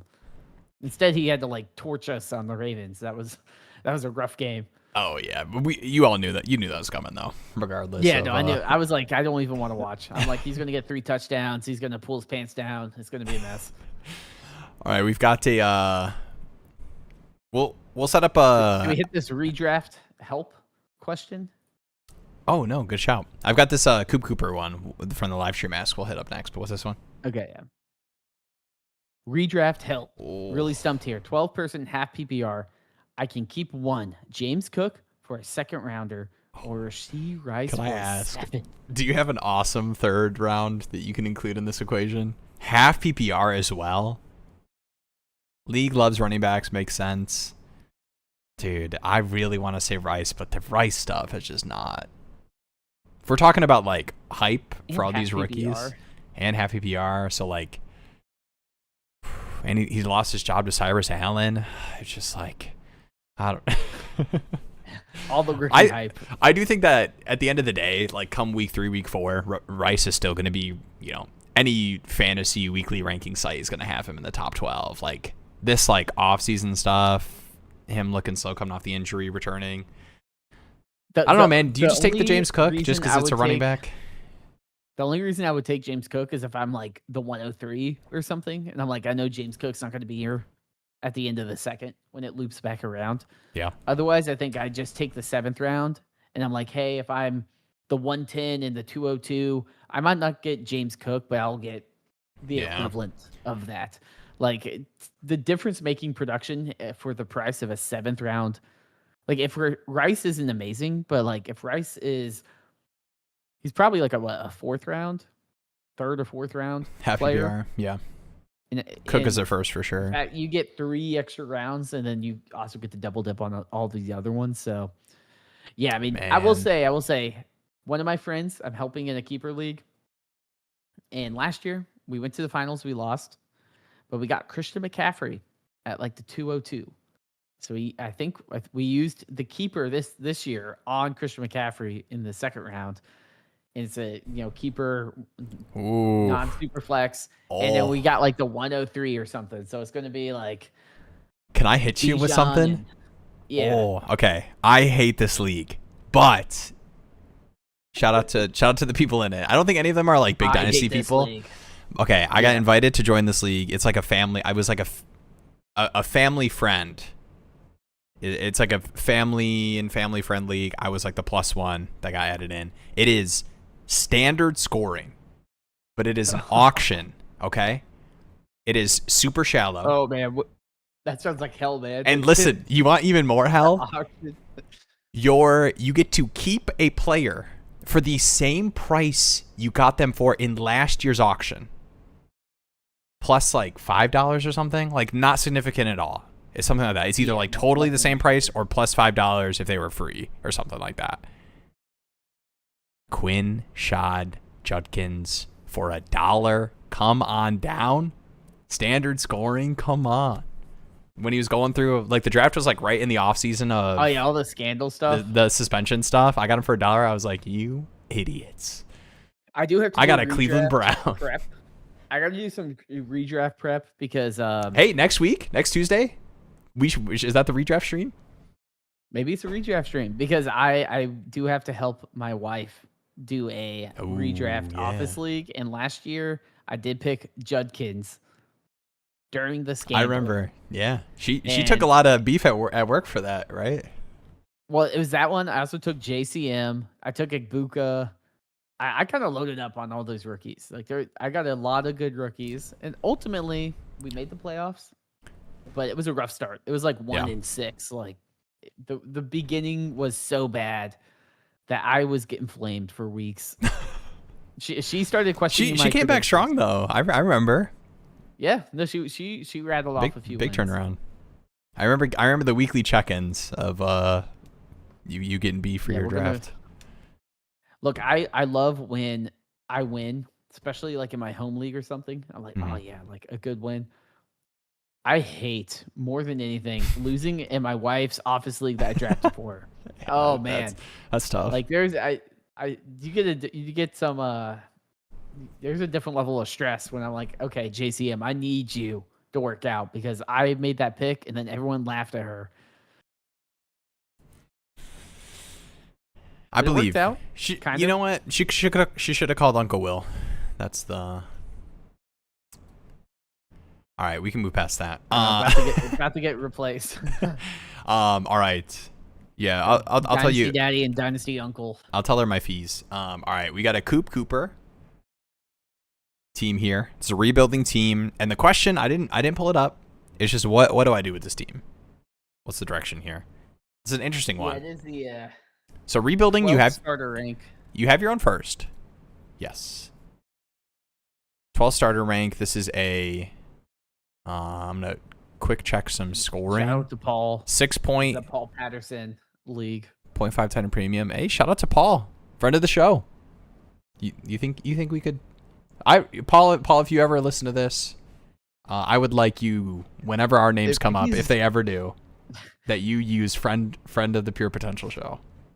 Friend of the show. I think if he's made it this far through this episode in particular, he's no longer. He heard the plug and butt thing, and he's like, oh, gay, these guys. The microphone. Oh boy, yeah. So friend of the show, Paul. Shout out to Paul. The tasting farts. All right, Jaden Daniels, Cam Ward. Our metaphor game has not been strong today. Yeah, this is I do think you're tanking your own pick here. I think there's a world where you could move some seconds to like build out the starting roster enough just because the bones. But I think the like Love year one stuff off the injury. RB2, 3, RB3, RB4 being Woody Marks, Spears. You're already at, I guess you'd start Dubs. You'd have to pay for a tight end. Like I think how are you going about taking your own pick on this team? And before you answer that, are you taking your own pick on this team right now before the season starts? I don't think so necessarily, but none of these teams are atrocious. I mean, maybe this Mar Binks, that team I can see bottoming out. I think it's just more of okay. So if you're Josh Downs, wide receiver 1, Wayne Dell Robinson, Cortland Sutton, you earned the 101, got Love, and there's I'll just say like I think the tough thing for me is like you already have to hit some parlays with your current starters to like give you meaningful production. Like I'm a Cam Ward guy, but like you're not feeling great about QB2 production. RB3, 4. Like if you have to, I mean, how many do you have to start? This is 2 running back, 3 flex. You have to start 3 receivers. So like right now you're having to start. It's probably like T-Mac, Marv, Dubs, and like I mean you're probably rolling out Trey Harris and Spears or something like. So are you then moving some of these seconds to fill out the starting lineup for week 1? Or do you want to see? I mean, I think the gross answer, because like let's also be a realist here. Jeremiah Love, high ankle sprain, those things can linger. Right. I don't think we're expecting Jeremiah Love to be a league winner right out of the gate. Yeah, I think you're hoping for Genty year 1 production with Love, even though, dude, he looks so good. Dude, what are they doing? What are they doing? Why is he playing with the starters? They all come out, and they're trying to give him a full. We'll give you 16 carries, and that's just shout out to the Cardinals, man. I will say that the one option for me would be like maybe I try to sell A-Chain or someone mid-season, and can I when a team needs a running back, and like can I get a haul like that? That's the way I would navigate. It's like, yeah, can I sell A-Chain? Could I sell Marv? Those would be the 2 guys I'm like looking to see. Oh, someone just lost a wide receiver. Maybe I can get a late 27 first or something, or mid to late 27 first for Marv. Can I get a tear down off A-Chain when random player gets injured, and get, or do like, get Henderson in a first or something like that. Because a lot of times on a rebuilder, you kind of just got to start splitting it and taking it, but not like splitting it to be like, hey, I shaved value off A-Chain and got a third. Like you need to get actual shots at decent talent. Mm-hmm. And even if you got 2026 picks, you would end up with guys like Stribling, or, like guys that are interesting with those late first round picks, or, Cooper and Sadiq and all guys that you would at least say, hey, there could be something here. But next year's class we know is going to be pretty loaded. So that would be the one thing I would really consider. Otherwise, I'm like, I don't know, like how much can I pack this in? Like Tet's part of my window, Love, Jaden Daniels, maybe move Jaden Daniels, to be honest. Like if someone gets injured, like can I get a haul? That would be what I'm looking for. It's like, can I get that 2 first-round picks, injured Joe Burrow? So, can I get that desperation haul mid-season? That's where I'm kind of going, where obviously it's not a great answer to give, August 18th, right before the start of the season. But like right here, price in a first for H. I do think something like that would be interesting if you're thinking about doing that to head into the season. But I do kind of like, and this is hard because you don't know exactly what this will look like, but how about, think about Neighbors last season, right? The Neighbors team that was a contender and like had locked in the, 15, 16, 17 points they were going to get from Neighbors weekly. Like they would probably consider like an A-Chain swap with, a pick included or something. So can this team be leaning into doing moves like that when, Jamar Chase is going to be out for, 3-4 weeks, or Puka bit another girl, or, something midseason for these like high-end stud producers. You really slid that one in there. Yeah. I couldn't think of. I was trying to think of a third thing, and my brain just kept going to the bite mark. So like I can't tell you what that will look like, but I think with this kind of team, the tough thing is, A-Chain is probably. I mean, I think Love will hold this value, but I think as far as like production that I think you can move for that kind of deal, A-Chain does kind of feel like the one, right? Where like Love, I don't know if we'll see the production, but I do think the role was kind of exciting. Like the one Love thing was I do think the role looked like it was going to be good.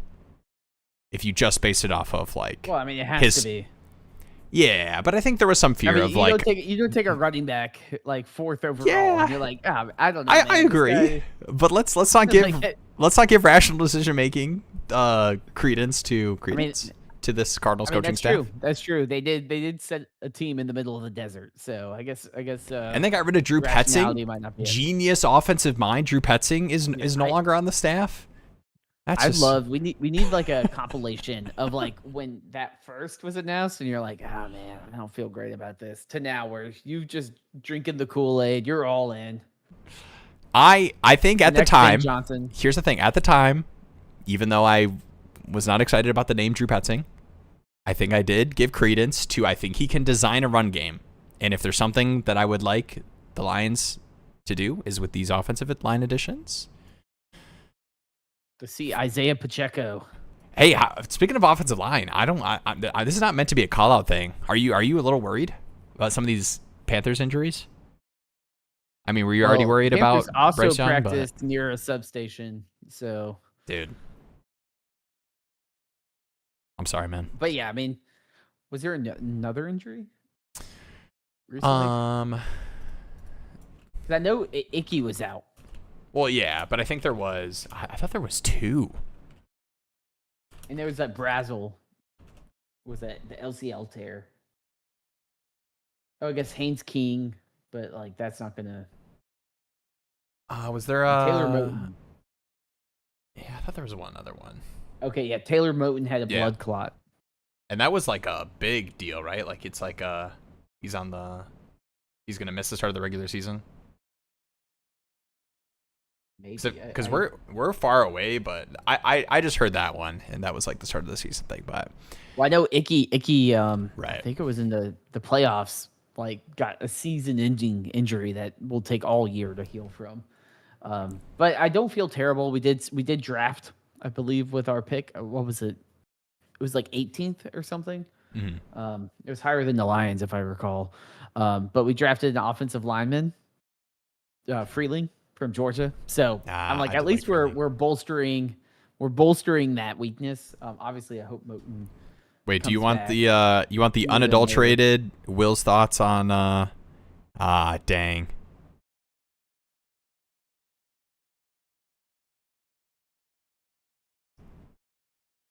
This is gotta be. This is a group chat with the buddy. Shout out to Canyon and Tricky Trev during the draft. Gotta be Freeling, right? I like Freeling. That's what you get. That's what. Oh dang! Okay. That's the Lions fan breakdown you get from the Freeling draft. That was exciting, man. All right. We're getting to the end of the night. I'm waiting for the buildup. Paul, I'm sorry, man. Like we'll lock back in for you. Thank you so much for staying tuned. Appreciate your support. Friend of the show. Yeah, hey, you got through Paul a Patterson. lot.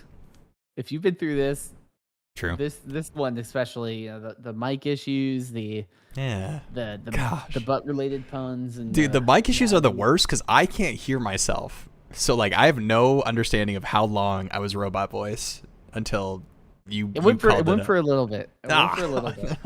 Were you just hoping it would fix? No, it's okay. It's fine. I told you almost instantly, to be fair. And I just don't listen to you. Like, oh, okay. Because sometimes I'm like, is it me? Is it me? Like, is there something wrong with me? And then once I realize, no, it's like through years. Then I'm like, wait, does it actually hit the stream? Like, is it robot for the stream, or is it just me? Breaking news. Not like crazy breaking, though, but knee injury for Kamara. He's going to miss a few weeks. Dang. All right. I'm going to do the live. I guess that's what we expect. All right. Just posted some trade offers I sent out in the live stream ask. Let's pull that up. Ooh, how do you feel about this one? So these are price related ones. Yeah, trying to do some Jadarian Price. Hey, Invitational 1. It's tough for me. Ooh, I do kind of like this offer, though. Achan, Dubs, Stowers for Tate, Price, and Stribling. You like that one? I like that one more than the second one. Than the I would KC? say. Yeah, I think I do like KC too, but yeah, I think Actually, I like don't know. Dubs. I think Dubs being the price you pay on a team where you're kind of already transitioning for the future, I think is like, because I do like Dubs, but I mean I don't know. I don't mind either of them. I just get hesitant, like you're buying at rookie hype, and like maybe some of these guys just flame out. Like I think you're paying a lot for Stribling. And I think too, like this type of deal, you can do week 2, week 3 when you have a little bit better feel of like what you want to. Because like I mean, don't sell yourself short. Like look at what you're moving, man. Like Achan deserves the respect of elite RB, even with like expected disappointing Dolphin season. So like, I think this is a good package though. Like I think this is probably fair, but I think I probably would rather do the like elite. Like Bowers last year with the knee brace stuff. Like we're gonna get 1 or 2 of those level guys where being the one team that is like, yeah, I have Achan and I'm willing to move him. Yeah, like for neighbors, for Bowers, for Here's Achan. So I think I probably would lean into that versus I'm trying to put myself like if this was my team, I probably would lean more towards that than I would lean towards moving these seconds to build out an okay starting lineup. And I just get hesitant too, because like, what if Tate and Stribling or Casey or Price? Like, what if one doesn't hit? Okay, well, it's okay. I have multiple of them. But also, what if they're kind of hit, right? Like, especially with wide receivers, we see that a lot, where it's like you weren't a smash, but you're not like a bust. But then you're like, okay, what do I do with like Matthew Golden? Yeah. Yeah, what do I do with those players in that range? Okay. Like a Roma Dunze. Like the name was mentioned. The name was mentioned, so we have to bring it up. Uh-oh. I'm kind of in on Packers offense passing way more this season. I think the preseason stuff, like Jaden the pace. Reed, Jaden Reed is tough because we did see the Jaden Reed. It looks like he's going to get the same treatment in that it's going to be Watson, Golden in 2 wide receiver sets, which like is not super exciting. I do think Golden, like route tree wise, like fits the Dubs role better than Reed would, even though I like Reed a lot. But I just think overall, I think the Packers, I think the defense too is going to be a lot worse than last season, obviously with the Parsons injury too. So I think this could be NFC North too. I think this could be some like the Bears games, the Lions games. I think we could get some shootouts. I'm kind of in on the Matthew Golden bet. That division's tough. This might be best ball Will talking. Yeah, but defensively, it other than the Vikings, the defenses in that NFC North, I think we're going to see some 30-30 games. When Micah Parsons comes back. Yeah, but no, so that's probably where I would be. I don't think these are bad trades, but I think whenever you're giving up Achan, even though I like Price and Tate, I do kind of like knowing I'm getting an elite producer. And I do think, like, what if Price is just DeAndre Swift and Tate is just, I don't know, like Marvin Harrison Jr. I mean, how much would you pay for young T. Higgins if he was on the Titans? Like if that's the bowl case. And I do think there's some merit to tanking your own pick, potentially lining yourself up for that in this next class where we'll probably get some QBs, like a handful of QBs pushing down a class. Dante Moore. Yeah, and pushing down like other picks. I mean, you even might want to end up taking a quarterback, but I mean, that 201, if you end up taking that pick, I mean, it's going to feel great to add Jeremiah Smith to your team, but I mean, that 201 could be, you could move that for a running back producer and an old wide receiver, and just with how people are going to feel about the class. Yeah, you're always going to be able to go get the Keenan Allens, the Stephon Diggs, the Devontae Adams of the world, as long as they're not on contenders. You know, you can, like, those guys are always available because people want to get off of them. You know, if you go to a mid to bad team that has Cortland Sutton and you're like, hey, can I can we do like 2/4 or third or something? Mm-hmm. They would probably do that deal. And for this type of roster, you need to get those centerpieces, and then you can just piece together a Stephon Diggs and a Sutton, and just kind of have those two players triage that extra flex spot. All right, high class scumbag. Back with this Achane for Price in the first, then sell Price for a first. Okay, I don't hate the move in Price. I do think you're playing like a...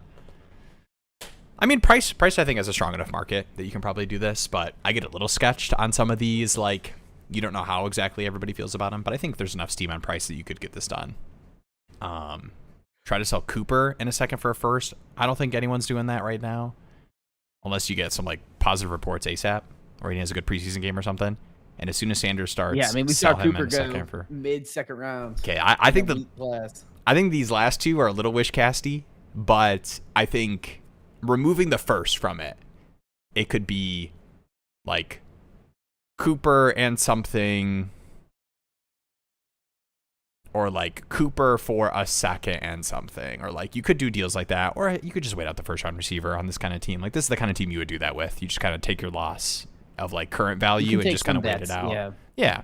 And I don't hate when Sanders starts. I mean, this Sanders at a second for a first, probably not happening, but I think in the similar vein, like quarterback injuries, if there is a team, but that one's probably tougher. It could also be Sanders and a potential early, because I think he does have 2 early seconds as well. So you'll be like, hey, this is looking like the 202 or 203 plus Sanders for a late 27. I could see someone being like, okay, that makes sense. Like, and then you get the upside of what if their team bottoms out in the playoffs, and all of a sudden that expected 110 is now the 107. This help me boys, 12 team start 11. How we doing? Pretty set up running back. Trade Marshawn Lloyd for Tank Dell.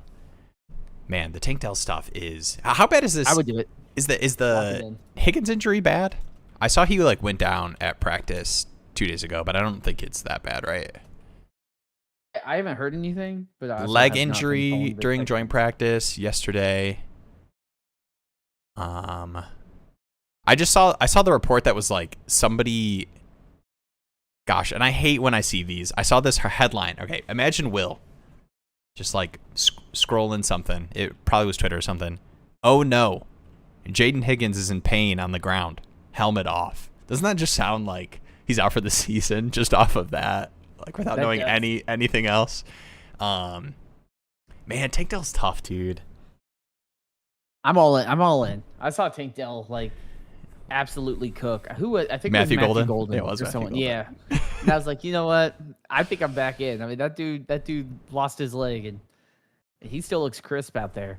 And for Marshawn Lloyd, who basically is if there was ever a time is to get every injury status possible. Like is Marshawn Lloyd just not 65% of the Jonathan Brooks bet?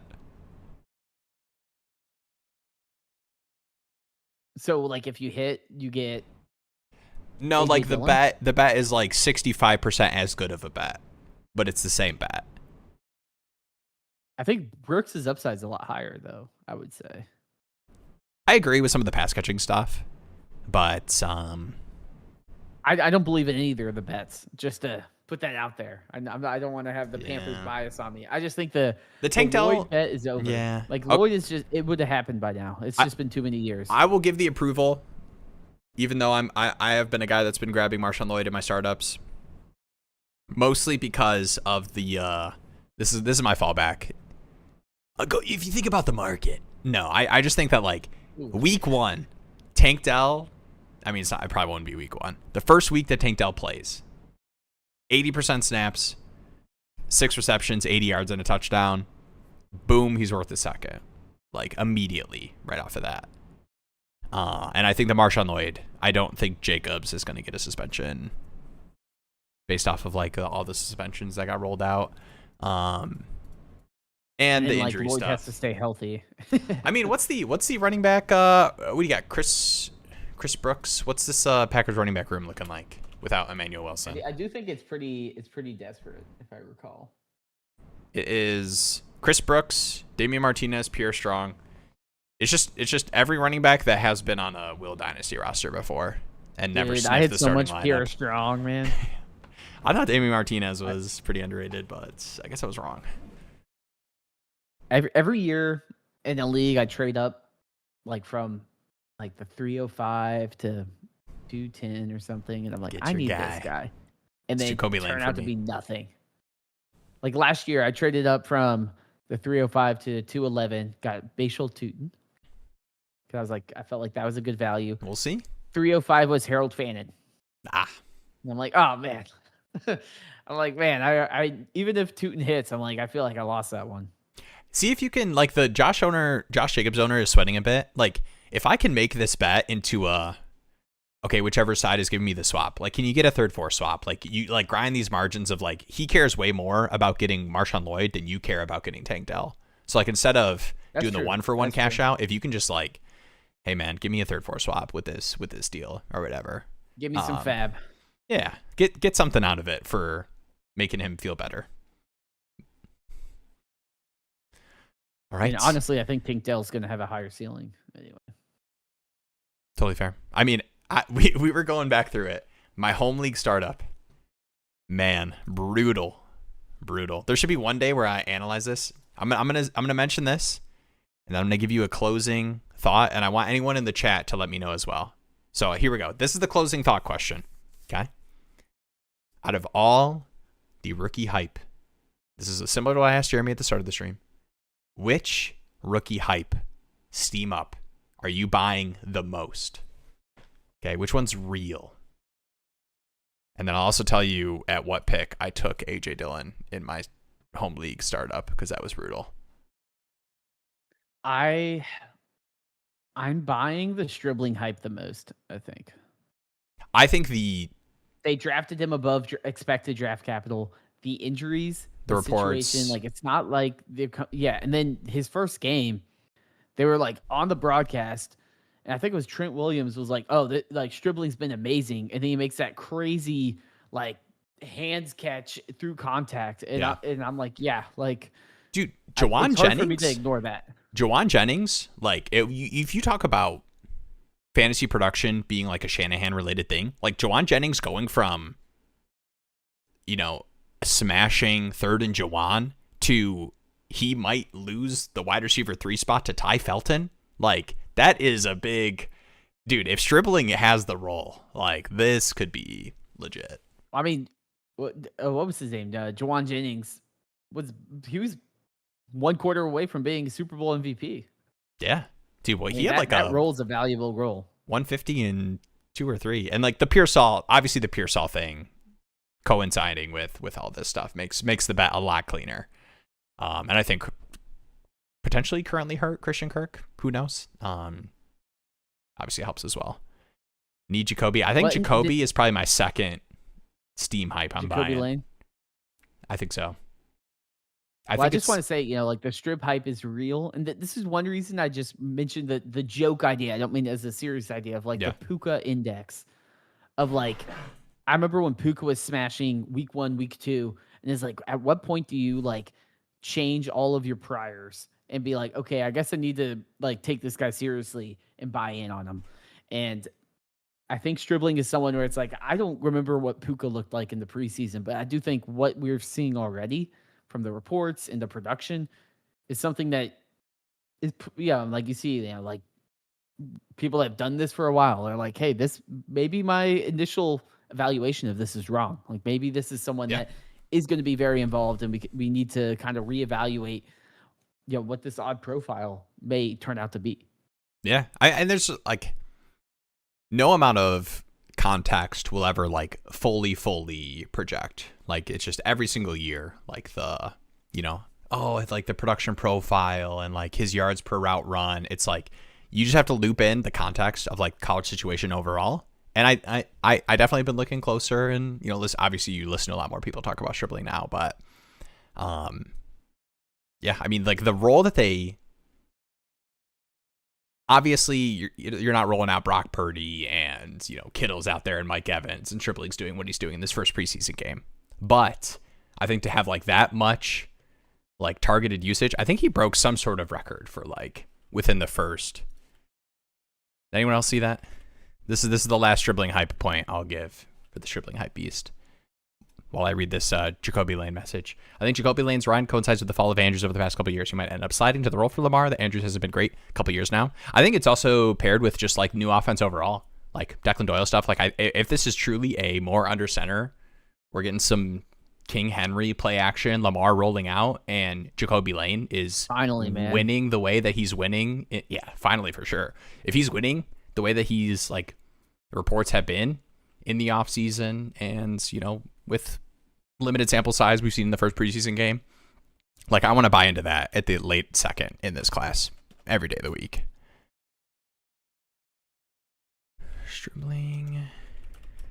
There's very few teams that have frustrated me more in big games than watching the Ravens. I'm just like, you got Henry and Lamar. You need to figure out how to run the ball in the second half. Like, what is going on here?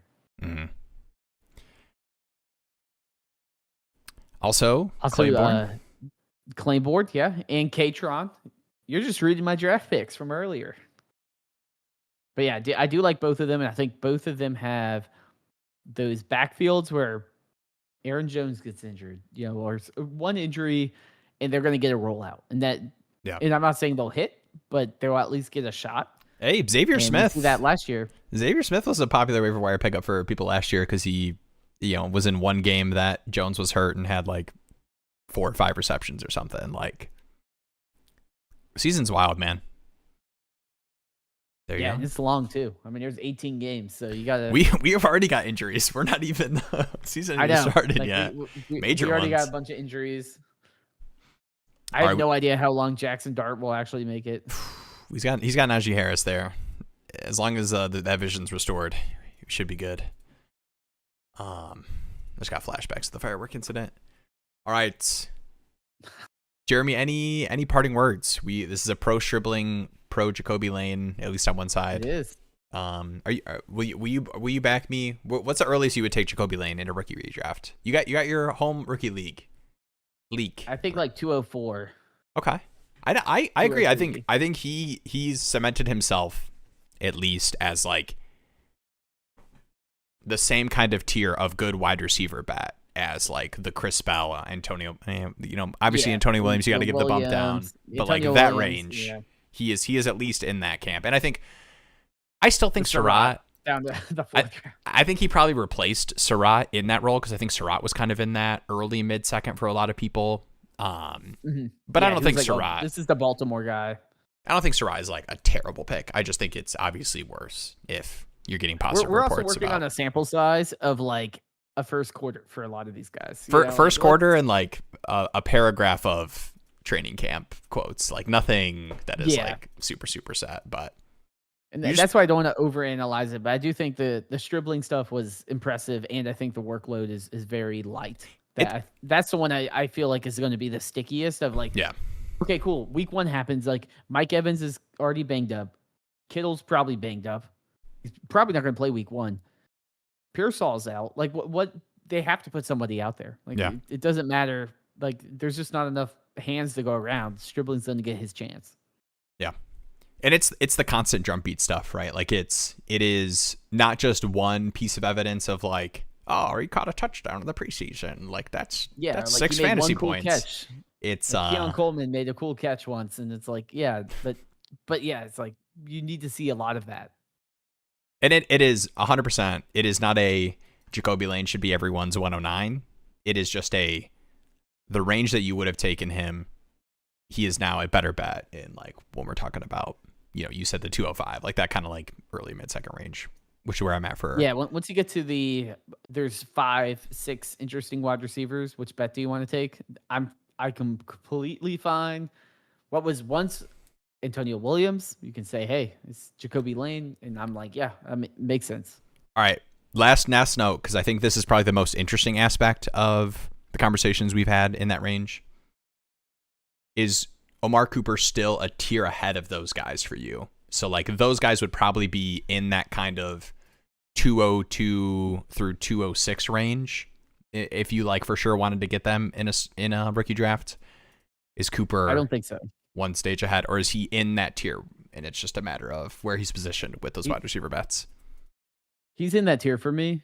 And I'll say, like, I think late first round pick wide receivers get overrated when really it kind of just is a crapshoot. Like them with second round wide receivers is kind of the same hit rates a lot of time. So like that's why like if it's like top 20-ish, then I'm more interested in. But we've saw, I mean, a great example, Xavier Legette, first round wide receiver. They traded up for him. Obviously, it wasn't something that worked out. And you see that a lot of times in that range. Like there's a lot of sketchy profiles, and I'm just like the landing spot stinks. People already are kind of out on him. He wasn't a super flashy profile to begin with. Going from Indiana to the Jets, like it's not like, oh my gosh, he was like, I mean, Jacoby Lane was even cool. Like it was like, oh, like USC, in like now he's in Baltimore and like with Lamar, like you could talk yourself into it a little bit more. Yeah. To me, I'm like, I can always buy back into Amar Cooper. That's not going to be a problem. So I'm not looking in that range to take Cooper when I can take guys like Ty Simpson or even like Stowers or someone that might be more impactful positionally. All right, at the risk of demonetizing so that I can show a Baltimore Ravens TikTok. Brother, if we haven't been demonetized already. Dude, this is oh man, I need to find this is probably the most bullish thing that I will ever show on this stream. Yeah. As far as rookie hype goes. I don't think I can zoom in any better than how this is set up. Actually, I just almost lost it. All right. So it's a don't spill the water challenge, okay?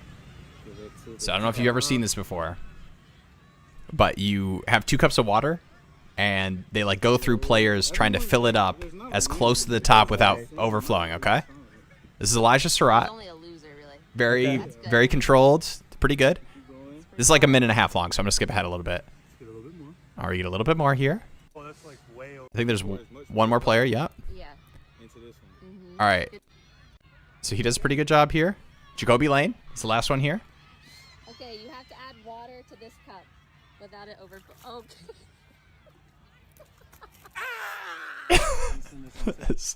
This has to be the most bullish thing you've ever seen. Am I right or am I right? Jacoby Lane over Stribling. Thank you. All right. And actually, okay, I do want to give a reasonable. We can actually close on a realistic question. What's up, Burrito Master? Just logged on as we're leaving. Diamond Hands. Yes, I'm with you. How have you guys said how much it should take to get Cyrus out of my Diamond Hands? All right, you have Cyrus Allen. You're 12 by 12. Somebody sends you a 27 third. You hit accept? Probably. Okay. Third, fourth swap. You're giving Cyrus in a fourth for a third. I'll probably hold on to him then. Okay, there it is. There's your Diamond Hands hold. The one thing crap on him. I know it's exciting, but how many years is it Chiefs wide receiver? Ooh, this is exciting. Like I see it every year. Unless you come out and surprise me in multiple ways and do like a Stribling where it's like, wow, like every time I see Stribling, it's like, wow. I'm just going to be like, hey, this might be one good data point, but I'm not going to overreact to it. And that's why even guys like, Jacoby Lane, I'm like, okay, there's good data points. Yeah. But there's not like just a constant stream of not like, a late okay, first. Yeah. One like I'm like, yeah. There's a cap to where I would move him. If you're like, hey, I love Cyrus Allen, I want to take him 205. I'd be like, sure, I get it. Like he is in that range of guys you can tell a story about, but I also am not going to just drink the Kool-Aid of Chiefs wide receiver with good camp report. We see that every year. Yeah. So like, and how many have hit? Like Rashee Rice may have hit, but he hits things in his car too. So like he hasn't been on the field enough for us to like realize what he should be. Like if he was constantly on the field, not suspended, obviously got hurt that one year. But like he hasn't lived up necessarily to the hype that he probably should have. The one here, and this is about to make Burrito Master not even move Cyrus Allen for a second round pick. The one thing with the Cyrus Allen bet is the potential. I'm not going to say the stars aligning, but the potential stars aligning of the last Kelsey year for sure. The Rashee Rice, Fudd, obviously not in a good position to get a big contract like this. Like, what if this is the last year with the Chiefs? Like if they're like, just, we're done with this. We're not going to give you want JSN Jr. money. Like, haha, good one. Get out of here. Like, it's possible. Now, I do think that there's a parlay you're still having to hit with obviously a later drafted guy, but that's all I'll say. And his middle name is Nakua. Yes. There's just one part of you too that's just like, if there was a quarterback, like, is it Mahomes and Josh Allen? That's just like, if there's a quarterback. I don't even know if I trust Mahomes. I think it would be Stafford, to be honest. Yeah, that's fair. Like, if Devontae Adams is out and they bring in somebody, like if they drafted Tyson in the first round, like some of the mocks said, yeah, I'm like, Tyson's just going to get hyper targeted like crazy in a McVay offense. For sure. Yeah. Like that I know. To me, I wanted Lemon Rams so bad. Oh, that would have been so fun. That would have been sick. Now it's Terrence Ferguson though, so we're good. All right. Sub, please. 2 hours and 60 minutes. Paul, if you're watching this, hit the sub. Actually, I know you're subbed. Appreciate it, Paul. Thanks for the support. Appreciate you all watching. Paul's getting a lot of call outs. It just seemed like a good full circle moment to end with Paul. You got the midstream mention. Appreciate you all. Like it. We first mention of like. Yes. Link in the description to join the Discord if you're not in there already. Jeremy's always posting awesome site updates. I got some more coming this week. Heck yeah. I know. I love getting I got to figure out another word than jump scared. What's like jump scared but like in a good way? But like I don't know. I was like I'm going to see what the AI overview helps me with. Yeah, what's like a positive jump scare? Jump scare but in a good way? Question mark. All right, this is terrible. All right, never mind. That was a rush. Maybe it's something like what's the Whoa, I don't know if I get that. Yeah, no, I pure delight. Good jump scares finding out. I like it. Real quick, I'll end on this. I think Hibner is a good pickup. I think likely Kolar out of town, him showing something in the first preseason game. Like there's a very real chance that as soon as this season he is running meaningful snaps or routes for that Ravens team out of like some heavy personnel stuff. Yeah, and the Andrews fall off might be more real than just a mirage. Yeah, I don't want to too overreact to like these like 3rd, 4th round rookie receivers, but I do think a huge contract. And you know what? I'll tell you what. I'm still a Bateman believer. I don't know if I'm allowed to be a Jacoby Lane pusher. Oh dude, okay, listen. Okay, we have a new opening on the Dynasty Daddy. Matt Harmon, if you're watching, which I know you've got to be 2 hours and 18 minutes in to this live stream. So appreciate your support as well. Make sure you're subbed. But dude, my home league first team name was Bateman Begins. Yeah. But there's been some like him moving around the formation stuff, which I think is like a much better way. Dude, that one Bateman play from like 4 seasons ago, that was just like him taking a slant to the house and then them just turning him into, they just didn't do right by my boy. And I think like him being moved around the formation is at least positive in terms of how I feel about the Ravens offense. Now we'll see what that actually looks like, but Jeff Caldwell, that's another one. I'm looking forward to it. I think the Ravens offense will be one of the most interesting pieces of That's my skeleton key. I don't know exactly what it'll be. I'm like kind of betting it'll be like potentially Jacoby. Like obviously Zay's going to smash, Derrick Henry's going to smash. I think Lamar is going to smash. Those are like my confidence. I'm taking these guys at ADP pretty comfortably. 3-time MVP. Yes, sir. All right. Appreciate you all. I kind of already did the outro stuff. Do you want to, you got any outro things? We got a video coming. Make sure your alerts are on. Subbed. Should we tease it or no tease? We can tease it. We can hold these people hostage with more. We talk through some of our favorite startup values after being in 4 Daddy community Discord startups this offseason.